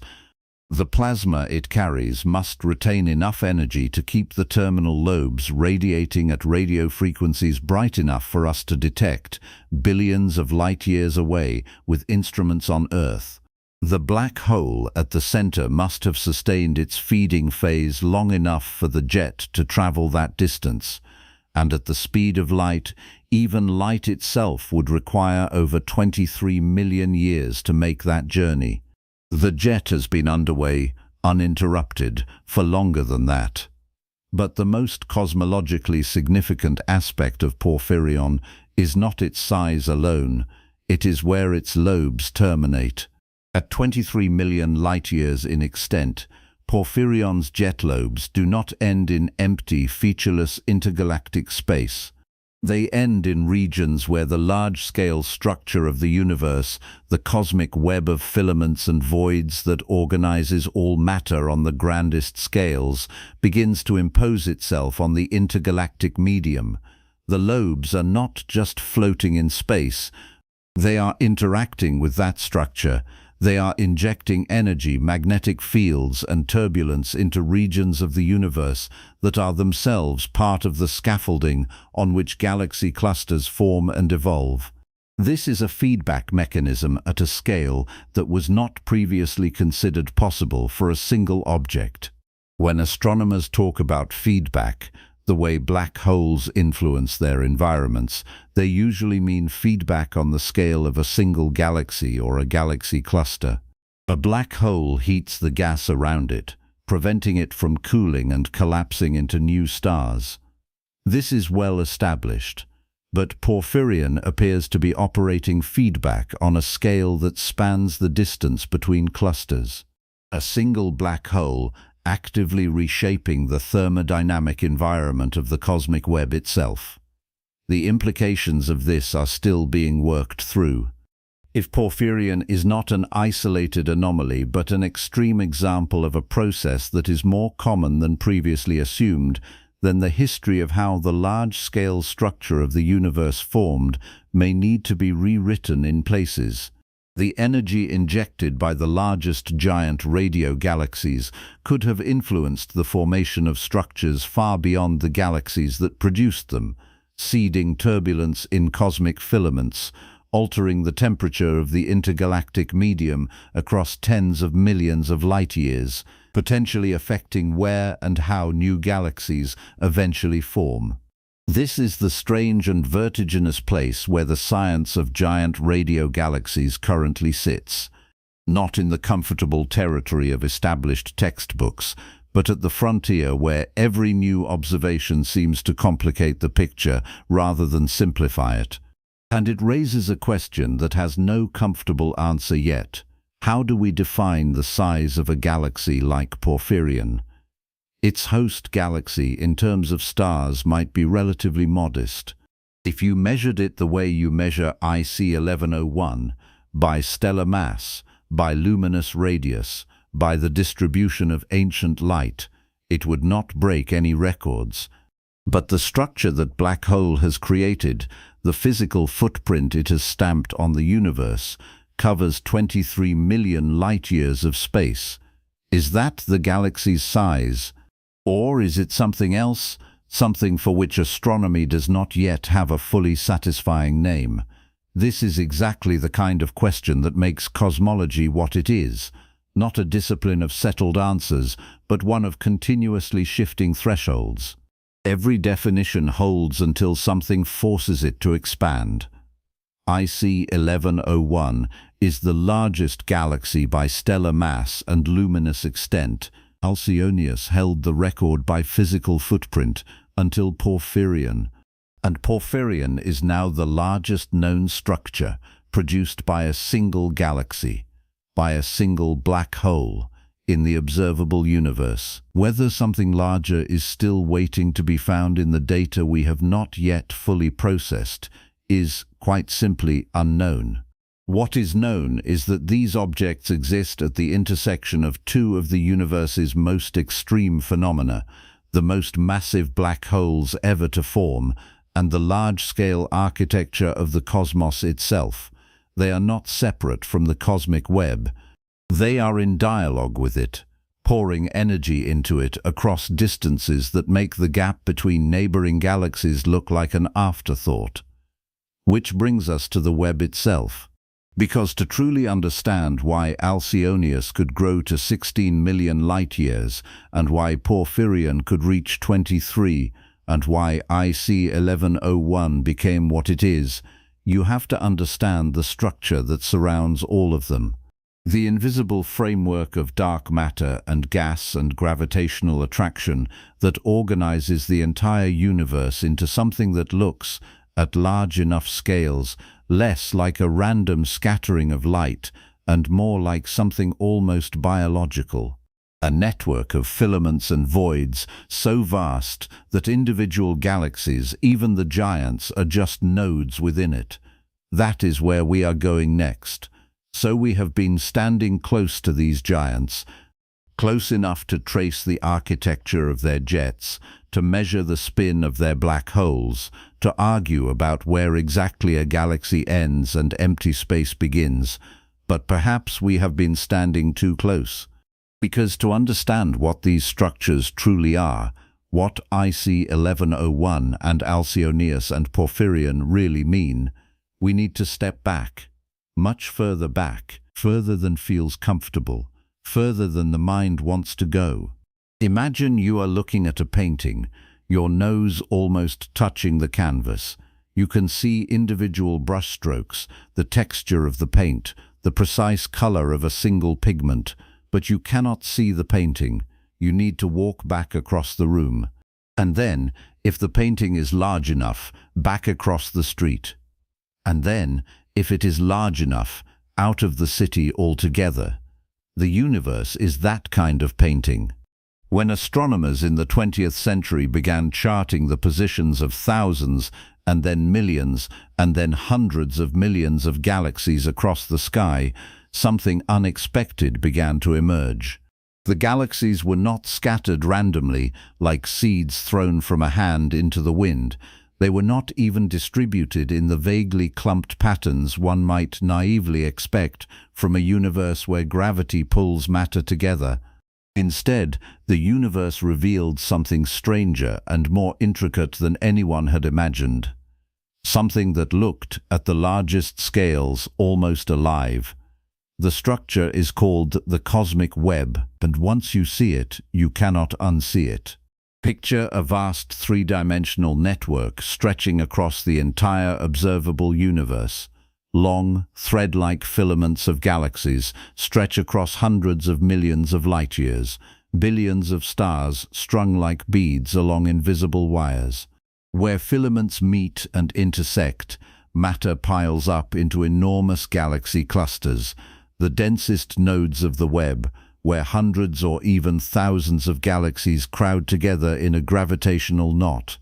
Between the filaments lie flat, sheet-like walls of galaxies, thinner structures connecting the denser threads, and between all of these, the filaments, the walls, the clusters, lie vast, dark, nearly empty expanses, the voids, the places where almost nothing lives. The cosmic web is not a metaphor. It is the actual, measurable architecture of reality across the largest scales we can probe. And it did not appear by accident. Cast your mind back to the earliest moments of the universe. Not to the Big Bang itself, but to the fraction of a second after it, when the universe was a nearly uniform sea of energy and matter in almost perfect equilibrium. Almost, but not quite. Quantum mechanics, the strange probabilistic physics that governs the smallest scales of reality, ensures that nothing can ever be perfectly uniform. Even in those first instants there were fluctuations, infinitesimal ripples in the density of matter and energy, deviations so small they would be invisible to any conceivable instrument of that era. But the universe had time. It had 13.8 billion years. Gravity is a patient sculptor. Those infinitesimal overdensities attracted slightly more matter than the regions around them. The slightly denser regions became denser still, while the regions around them became correspondingly emptier, their matter bleeding away toward the gravitational pull of their neighbors. Dark matter, that invisible, abundant, gravitationally active substance we still do not fully understand, fell into these overdense regions first, forming the scaffolding. Ordinary matter followed, collecting along the paths laid down by dark matter halos. Over hundreds of millions, then billions of years, the nearly featureless early universe gradually organized itself into the elaborate lacework we see today. The cosmic web is, in a very literal sense, a fossil record of quantum uncertainty. Every filament, every void, every massive galaxy cluster traces its origin back to a quantum fluctuation so small it had no individual existence, only a statistical probability. The universe we inhabit is the amplified echo of randomness at the smallest possible scale. This is worth pausing on, because it is genuinely astonishing. The largest structures in existence, structures spanning hundreds of millions of light-years, are the direct descendants of fluctuations so tiny they existed only as probabilities in the moments after the Big Bang. The cosmic web is what happens when quantum physics meets 13.8 billion years of gravity. Now, within this web, the filaments and walls and clusters are not all the same. Some regions of the cosmic web are more extreme than others, and in the last few decades, astronomers have mapped structures so large they have begun to make cosmologists uncomfortable. The Sloan Great Wall, discovered in 2003 using data from the Sloan Digital Sky Survey, stretches roughly 1.4 billion light-years across the sky. It is a vast sheet of galaxies, a cosmic membrane connecting clusters and filaments into a single coherent structure. When it was found, it was the largest known structure in the universe. It held the title for less than a decade. The Hercules Corona Borealis Great Wall, identified in 2013 and refined in subsequent years, is estimated to span somewhere between 6 and 10 billion light-years. To put that in perspective, the observable universe, everything we can possibly see from Earth, the entire volume of space from which light has had time to reach us in 13.8 billion years, is approximately 93 billion light-years across. The Hercules Corona Borealis Great Wall is a single coherent structure stretching a substantial fraction of the distance across everything we can observe. Structures like these create a genuine tension with one of cosmology's foundational assumptions. The cosmological principle holds that, at sufficiently large scales, the universe should look the same in every direction. It should be homogeneous and isotropic, a smooth sea of matter with no preferred locations or directions. The cosmic web is expected, and is in fact consistent with the cosmological principle at the scales where it becomes a foam-like network, with no single filament or cluster large enough to dominate the overall picture. But structures like the Hercules Corona Borealis Great Wall push against that expectation. At the scale they exist, the universe is supposed to have already averaged out into uniformity. The existence of such enormous coherent structures has not disproven the cosmological principle, but it has forced cosmologists to reckon with the question of how large is large enough. The universe may be telling us that our models of its large-scale behavior, while remarkably successful, are not yet complete. And then there is the giant arc, discovered in 2021 by astronomer Alexia Lopez. Spanning approximately 3.3 billion light-years, it appears to be a vast crescent of galaxies, galaxy clusters, and gas, its geometry so regular and its scale so enormous that it immediately invited debate about whether it was a real coherent structure or a projection effect. The conversation continues, but it is another data point in a growing collection of observations suggesting that the universe organizes itself into structures somewhat larger and somewhat more dramatic than our tidiest theoretical models predicted. All of this sets the stage for understanding the voids. The cosmic web's filaments and walls get most of the attention because that is where the galaxies are, and galaxies are bright. But the voids, the dark spaces between the threads, are in many ways the more fundamental feature of the web's architecture. If you were to take the entire observable universe and divide it by volume, the voids would win, and it would not be close. Cosmic voids make up roughly 80% of the universe's total volume. The web of filaments, walls and clusters that contains almost all the matter and light we can observe is threaded through a much larger emptiness, like a delicate lace curtain that is mostly holes. Individual cosmic voids range enormously in size. The smaller ones span perhaps 30 to 50 million light-years across. The larger ones, sometimes called supervoids, can exceed 300 million light-years in diameter. The Bhuta's void, one of the most famous, stretches approximately 250 million light-years across and contains almost nothing. In a region of space where you might expect to find thousands of galaxies, there are perhaps 60. Astronomers who first characterized the Bhuta's void in 1981 reportedly joked, with the dark humor of people confronting something genuinely unsettling, that if the Milky Way had been located at its center, we would not have known there were other galaxies until the 1960s. Mapping voids is not straightforward. Unlike a filament which lights up with the glow of a billion suns, a void is defined by what is not there. Astronomers identify voids by tracing the distribution of galaxies in three-dimensional surveys and finding the regions that galaxy surveys consistently skip over, the holes in the net. It is cartography of absence, and absence, it turns out, has structure. Voids are not simply passive emptiness, they have dynamics of their own. Because the density of matter inside a void is lower than the cosmic average, the gravity from surrounding filaments gently pulls matter out of voids over time, making them emptier still. Meanwhile, the relative underdensity within a void means that its interior expands slightly faster than the universe as a whole.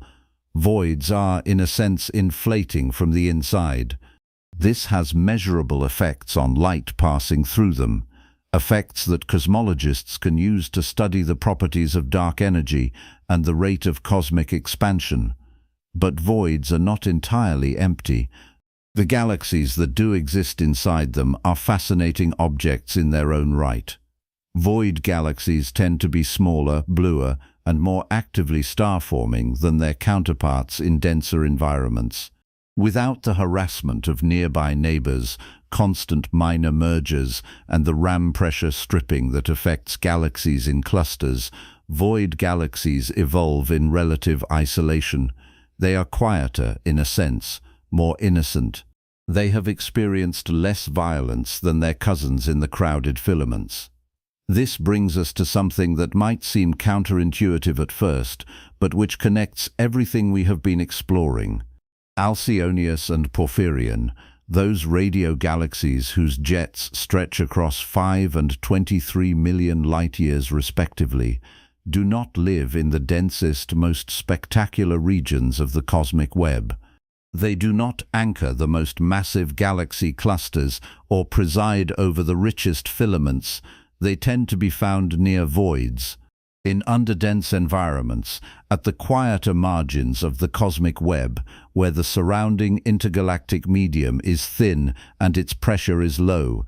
This is not a coincidence, it is physics.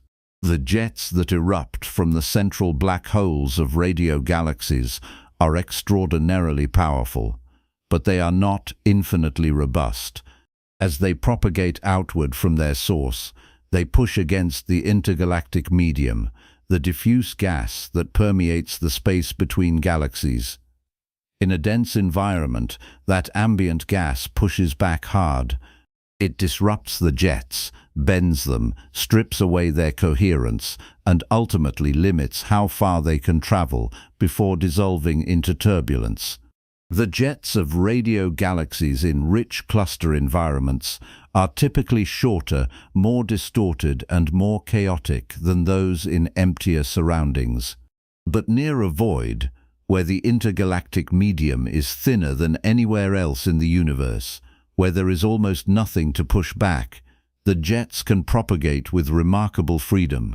The low ambient pressure of void-adjacent regions is precisely the environment in which a jet can maintain its coherence across truly extraordinary distances.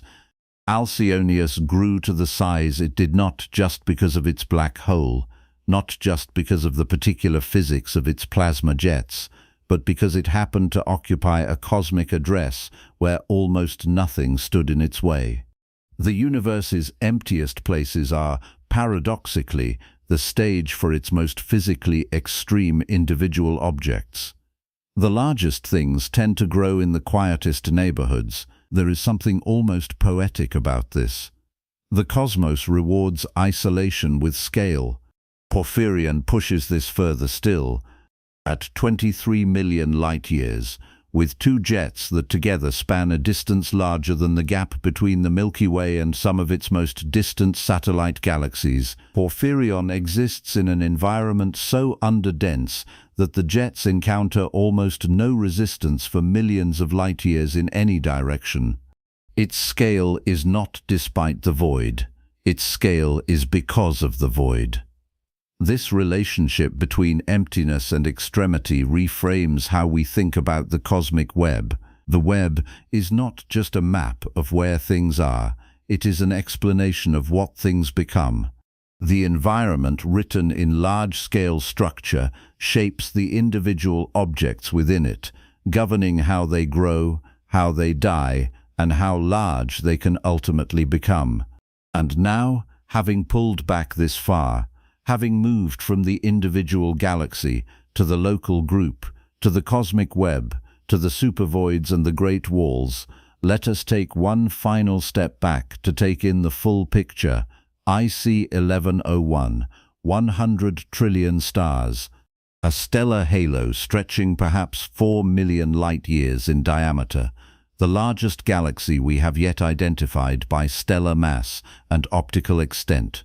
A structure so large that if our entire local group of galaxies, the Milky Way, Andromeda, and their dozens of smaller companions, were placed inside it, they would fit with room to spare.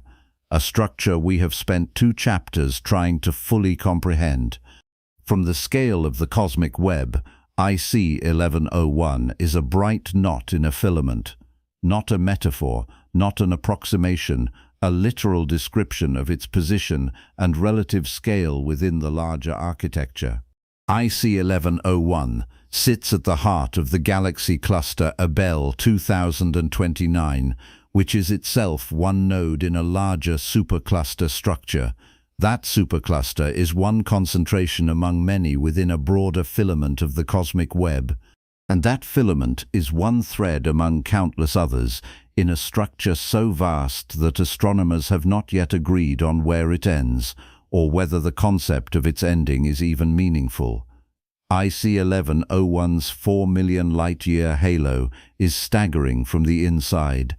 From the outside, from the perspective of the cosmic web, it is a bright point, a period at the end of a sentence, a single pixel in an image so large no screen could ever render it.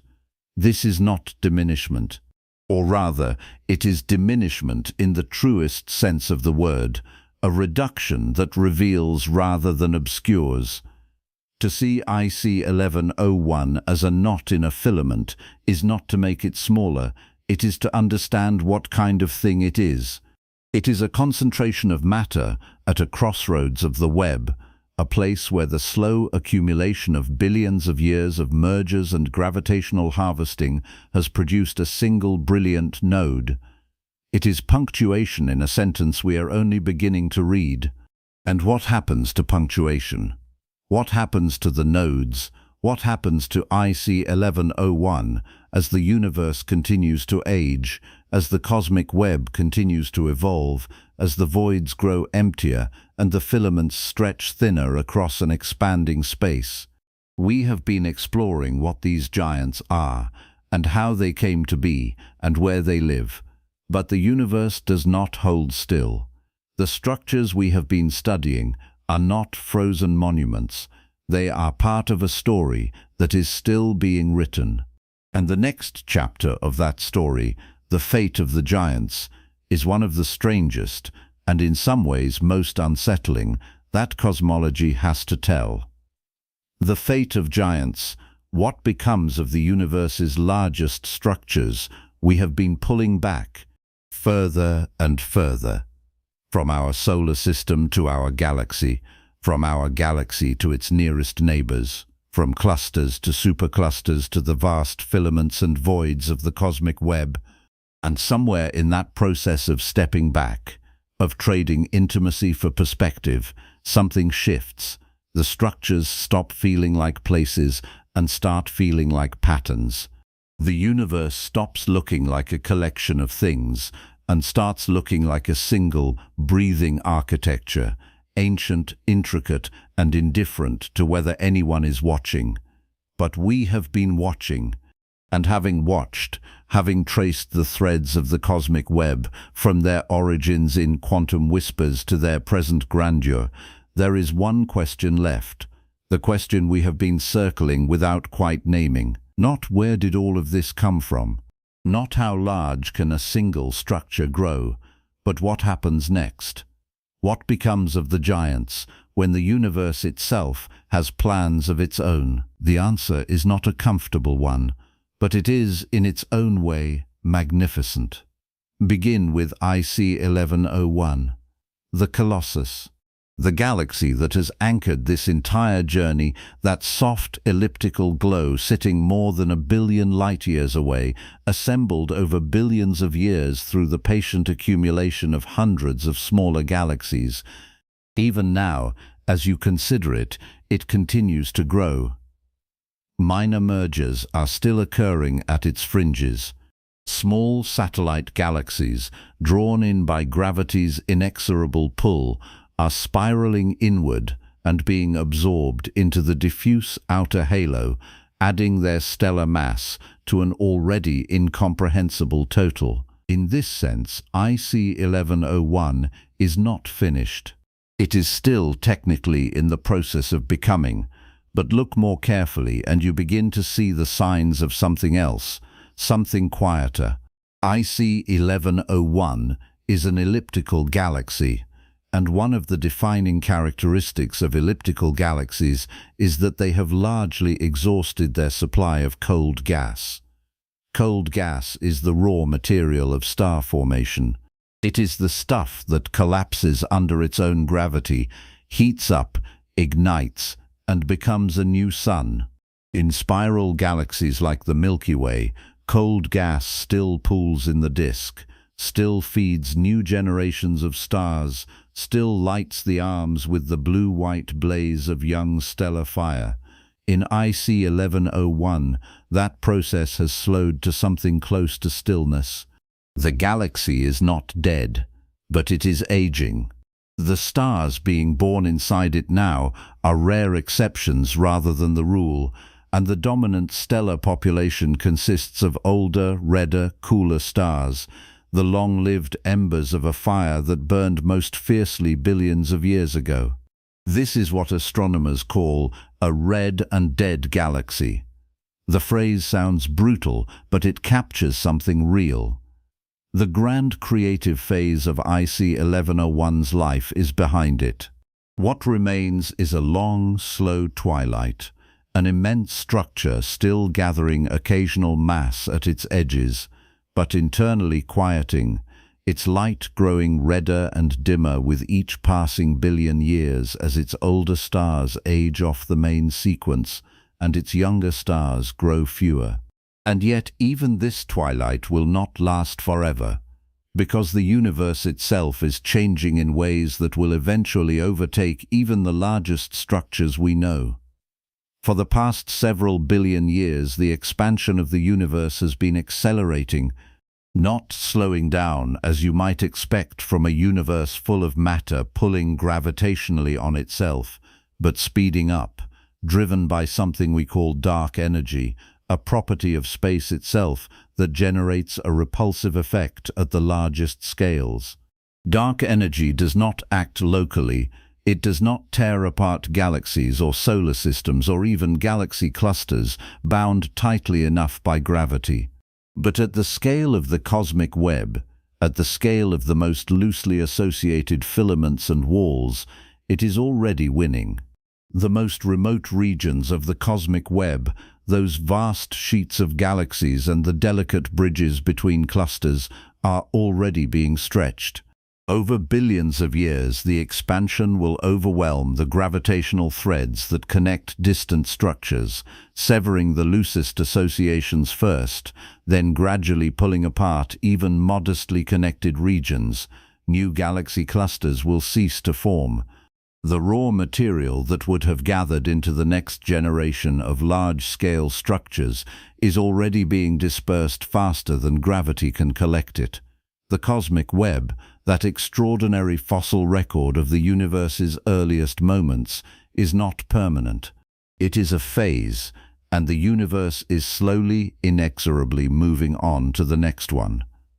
For IC 1101, this means isolation. The galaxy already sits at the center of a massive cluster, surrounded by hundreds of smaller galaxies within its gravitational reach. For a time, for hundreds of billions of years, this local neighborhood will remain intact. Gravity is strong enough at these scales to hold the cluster together even as the universe outside expands. But the larger supercluster structures beyond, the faint filamentary connections to other clusters, the distant galaxies that are now merely very far away, these will recede, faster and faster, until, eventually, they pass beyond what physicists call the cosmic horizon, the boundary beyond which the expansion of space carries objects away faster than light can travel. Once something crosses that threshold, it does not merely become difficult to observe. It becomes permanently, irrevocably unreachable. The light it emits will never arrive. It ceases to exist, in any practical sense, within our universe. IC 1101's observable universe will shrink, not because the galaxy itself is moving, but because the space between it and everything else is growing. Over trillions of years, the view from inside IC 1101, if anything were there to look, would simplify. Distant galaxies would redshift toward invisibility, the cosmic background radiation would cool to nearly nothing, and eventually the only light in the sky would come from within the local cluster itself, a gravitationally bound island in an expanding sea with no visible shore. Now consider the giant radio galaxies, Alcyonius and Porphyrion, those extraordinary structures whose jets extend for tens of millions of light-years across intergalactic space. They too have a trajectory, and it bends towards silence.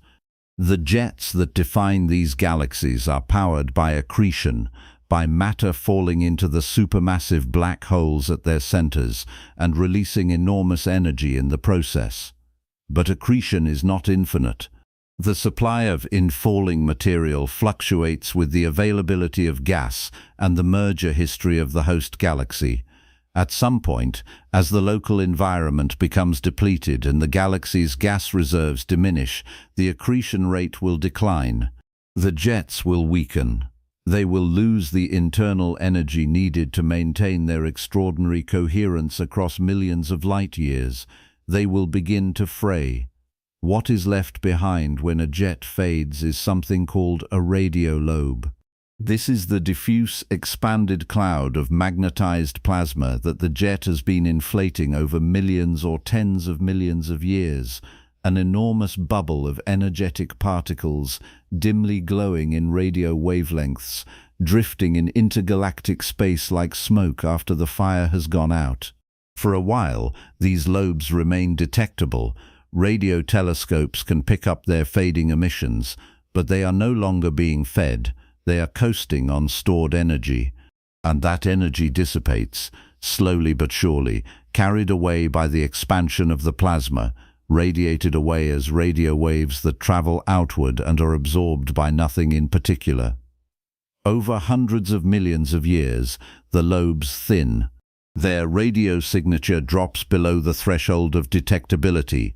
The plasma disperses into the surrounding intergalactic medium, contributing its small thermal energy to the vast warmth of cosmic space. And what remains of Alcyonius and Porphyrion, those staggering structures that once extended further than most galaxies have ever traveled, is nothing but the quiet host galaxy at the center and perhaps a whisper of slightly warmer gas in the intergalactic void. Enormous structures, slowly dissolving back into the silence from which they briefly emerged. This is not tragedy, it is physics. But physics, observed at sufficient scale, has its own kind of elegy. Let us go further into the future than any human civilization has existed, further than the Earth has been alive, further even than the current age of the universe would seem to suggest, is meaningful to consider. Because the fate of IC 1101, of all galaxies, continues beyond the exhaustion of their jets and the isolation of their clusters. It continues until the very last star goes dark. The longest-lived stars in the universe are red dwarfs. Small, cool, miserly with their hydrogen fuel, they burn at a fraction of the intensity of stars, like our Sun. But they burn for an incomparably longer time. Where the Sun has a lifespan of roughly 10 billion years, a red dwarf of the smallest variety may burn steadily for 10 trillion years. That is 1,000 times longer than the current age of the universe. And in the far future of IC 1101, these red dwarfs will be the last lights on. Everything else, the sun-like stars, the massive blue giants, the stellar remnants that orbit one another in binary systems, will have long since burned out, collapsed into white dwarfs or neutron stars or black holes. Only the red dwarfs will still be fusing hydrogen, still generating light, still technically maintaining something we might call stellar life. And then, one by one, they too will exhaust their fuel. Not in explosion. Red dwarfs do not go supernova. They simply cool. They fade from red to infrared to nothing.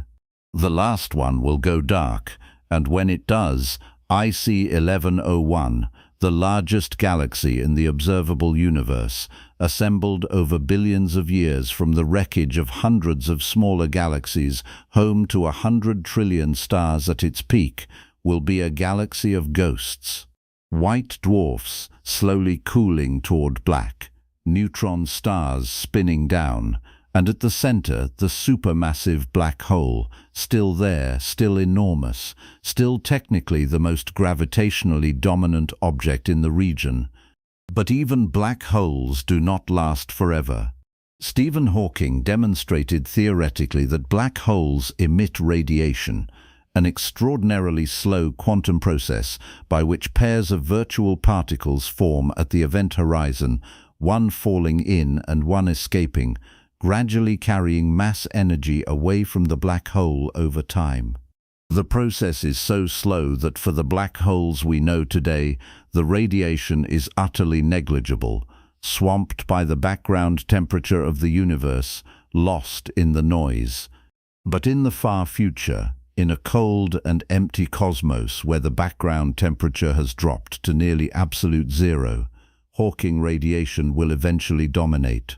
Black holes will evaporate. Slowly, then more rapidly as they shrink and the radiation intensifies in a feedback loop. The timescale for this is staggering. For a stellar mass black hole, evaporation takes roughly 10 to the 67th years. For the supermassive black hole at the center of IC 1101, billions of times more massive, the timescale extends to something in the range of 10 to the 100th years, a number so large it has no useful analogy. The current age of the universe is roughly 14 billion years, which is approximately 10 to the 10th. The evaporation of IC 1101's central black hole will require a time span longer by a factor with 90 more zeros on it than the current age of the universe, and when it is gone, there is nothing. Not darkness in the way we mean it, not a room with the lights off, a genuine structural nothing, no photons, no matter, no signal, space continuing to expand, carrying its emptiness outward, with no structure left to interrupt it. This is the final chapter of IC 1101. The Colossus, the accumulation of 100 trillion stars, the largest known galaxy in the observable universe, will end in complete and absolute silence, not with a bang, not even with a whimper. Just the last quantum of Hawking radiation departing from an evaporating singularity, and then expansion and quiet forever. And yet, here we are, right now, in this specific moment in cosmic history, a moment that is, by the standards of the universe's full timeline, extraordinarily early. The universe is 14 billion years old, but it will persist, in various stages of structural decay, for timescales that make 14 billion years look like the first breath of a sentence that takes 10 to the 100th years to finish. We are at the beginning. The cosmic web is still intact. Stars are still forming. Galaxies are still merging. IC 1101 is still growing. The giants are still here, and they are here to be seen, and they are being seen by us from here. From this pale blue dot, as someone once called it, orbiting an unremarkable middle-aged star in a spiral galaxy of perhaps 400 billion stars, itself a modest participant in a local group, itself a minor node in the filamentary structure of the larger universe. We are, by any cosmological measure, deeply ordinary. Our location is not special. Our star is not extraordinary. Our galaxy is not the largest, not the most luminous, not the most structurally significant object in the cosmic web. And yet, something happened here that did not happen in IC 1101. Something happened in this ordinary spiral galaxy, on this ordinary rocky planet, that as far as we know has not happened anywhere else we have yet found. Consciousness arose. Not the passive existence of matter and energy, not the slow burning of stars or the long spiral of merging galaxies, but something that knows it exists, something that looks up, something that asks questions about the darkness and then builds instruments to answer them. Something that discovered IC 1101, that measured its light, that calculated its size, that traced the cosmic web back to its quantum origins and forward to its final dissolution. Think about what that actually means. The light that left IC 1101 more than 1 billion years ago, when Earth held nothing more complex than single-celled life in its shallow seas, arrived at telescopes built by beings who descended from those very cells. Beings who measured that ancient light, ran the numbers, and determined that they were looking at a structure roughly 6 million light-years across, assembled from the wreckage of hundreds of galaxies over billions of years, burning with 100 trillion suns. They held that knowledge in minds that weigh about 3 pounds and run on roughly 20 watts of metabolic power. There is something in that asymmetry worth sitting with. Not comfort exactly, not the reassurance that we matter in some cosmological accounting.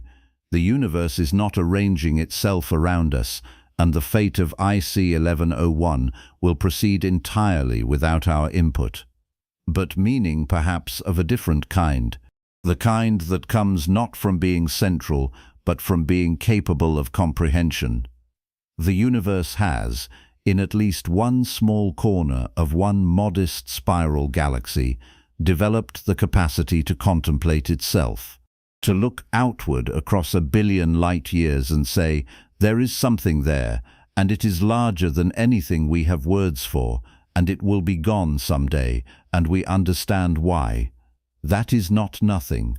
In a universe trending toward nothing, over time scales that dwarf all the structures we have spent this journey exploring, the existence of anything that comprehends its own impermanence is, at minimum, remarkable. At maximum, it might be the most remarkable thing that has happened since the Big Bang. The giants will fade, the jets will go quiet, the stars will burn out one by one, the last red dwarf cooling silently in the emptiness, the black holes evaporating over timescales the universe itself cannot remember. The cosmic web will unravel, the filaments will thin, the voids will grow until they are all there is. But right now, for this brief, extraordinary moment in the long life of the universe.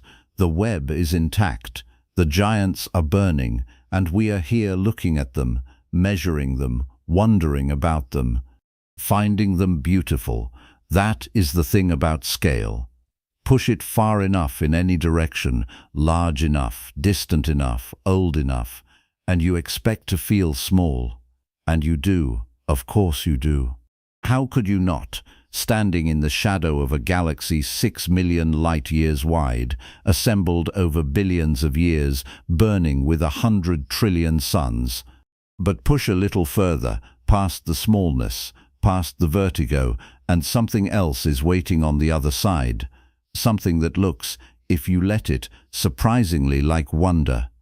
The largest galaxy in the observable universe is out there, and you know it is. And that, in the end, may be the most astonishing fact of all. We began with a single question buried inside a night sky. What are those lights? And in chasing that question, we crossed 100,000 light years just to reach the edge of home. Then we crossed a billion more. IC 1101 sits out there right now, aging in silence, a vast elliptical colossus, red and dimming, still pulling smaller worlds into its gravity with the patience of something that has never needed to hurry. The light we see from it left before complex life had written a single sentence on this planet. And yet here we are, reading that ancient signal, translating its meaning with instruments made of silicon and ambition. What this journey has quietly revealed is something stranger than any single measurement. The universe does not organize itself for human comprehension. It does not offer clean edges, settled definitions, or final answers. Galaxies blur into halos. Halos blur into filaments. Filaments stretch toward voids so enormous that emptiness itself becomes a kind of architecture. Even the word largest, the word we used to begin, turned out to be a negotiation, not a fact. And dark energy is still working. Quietly, invisibly, it stretches the threads of the cosmic web further apart with every passing second, pulling the universe toward a loneliness so complete it has no name yet. But here is what endures in all of this.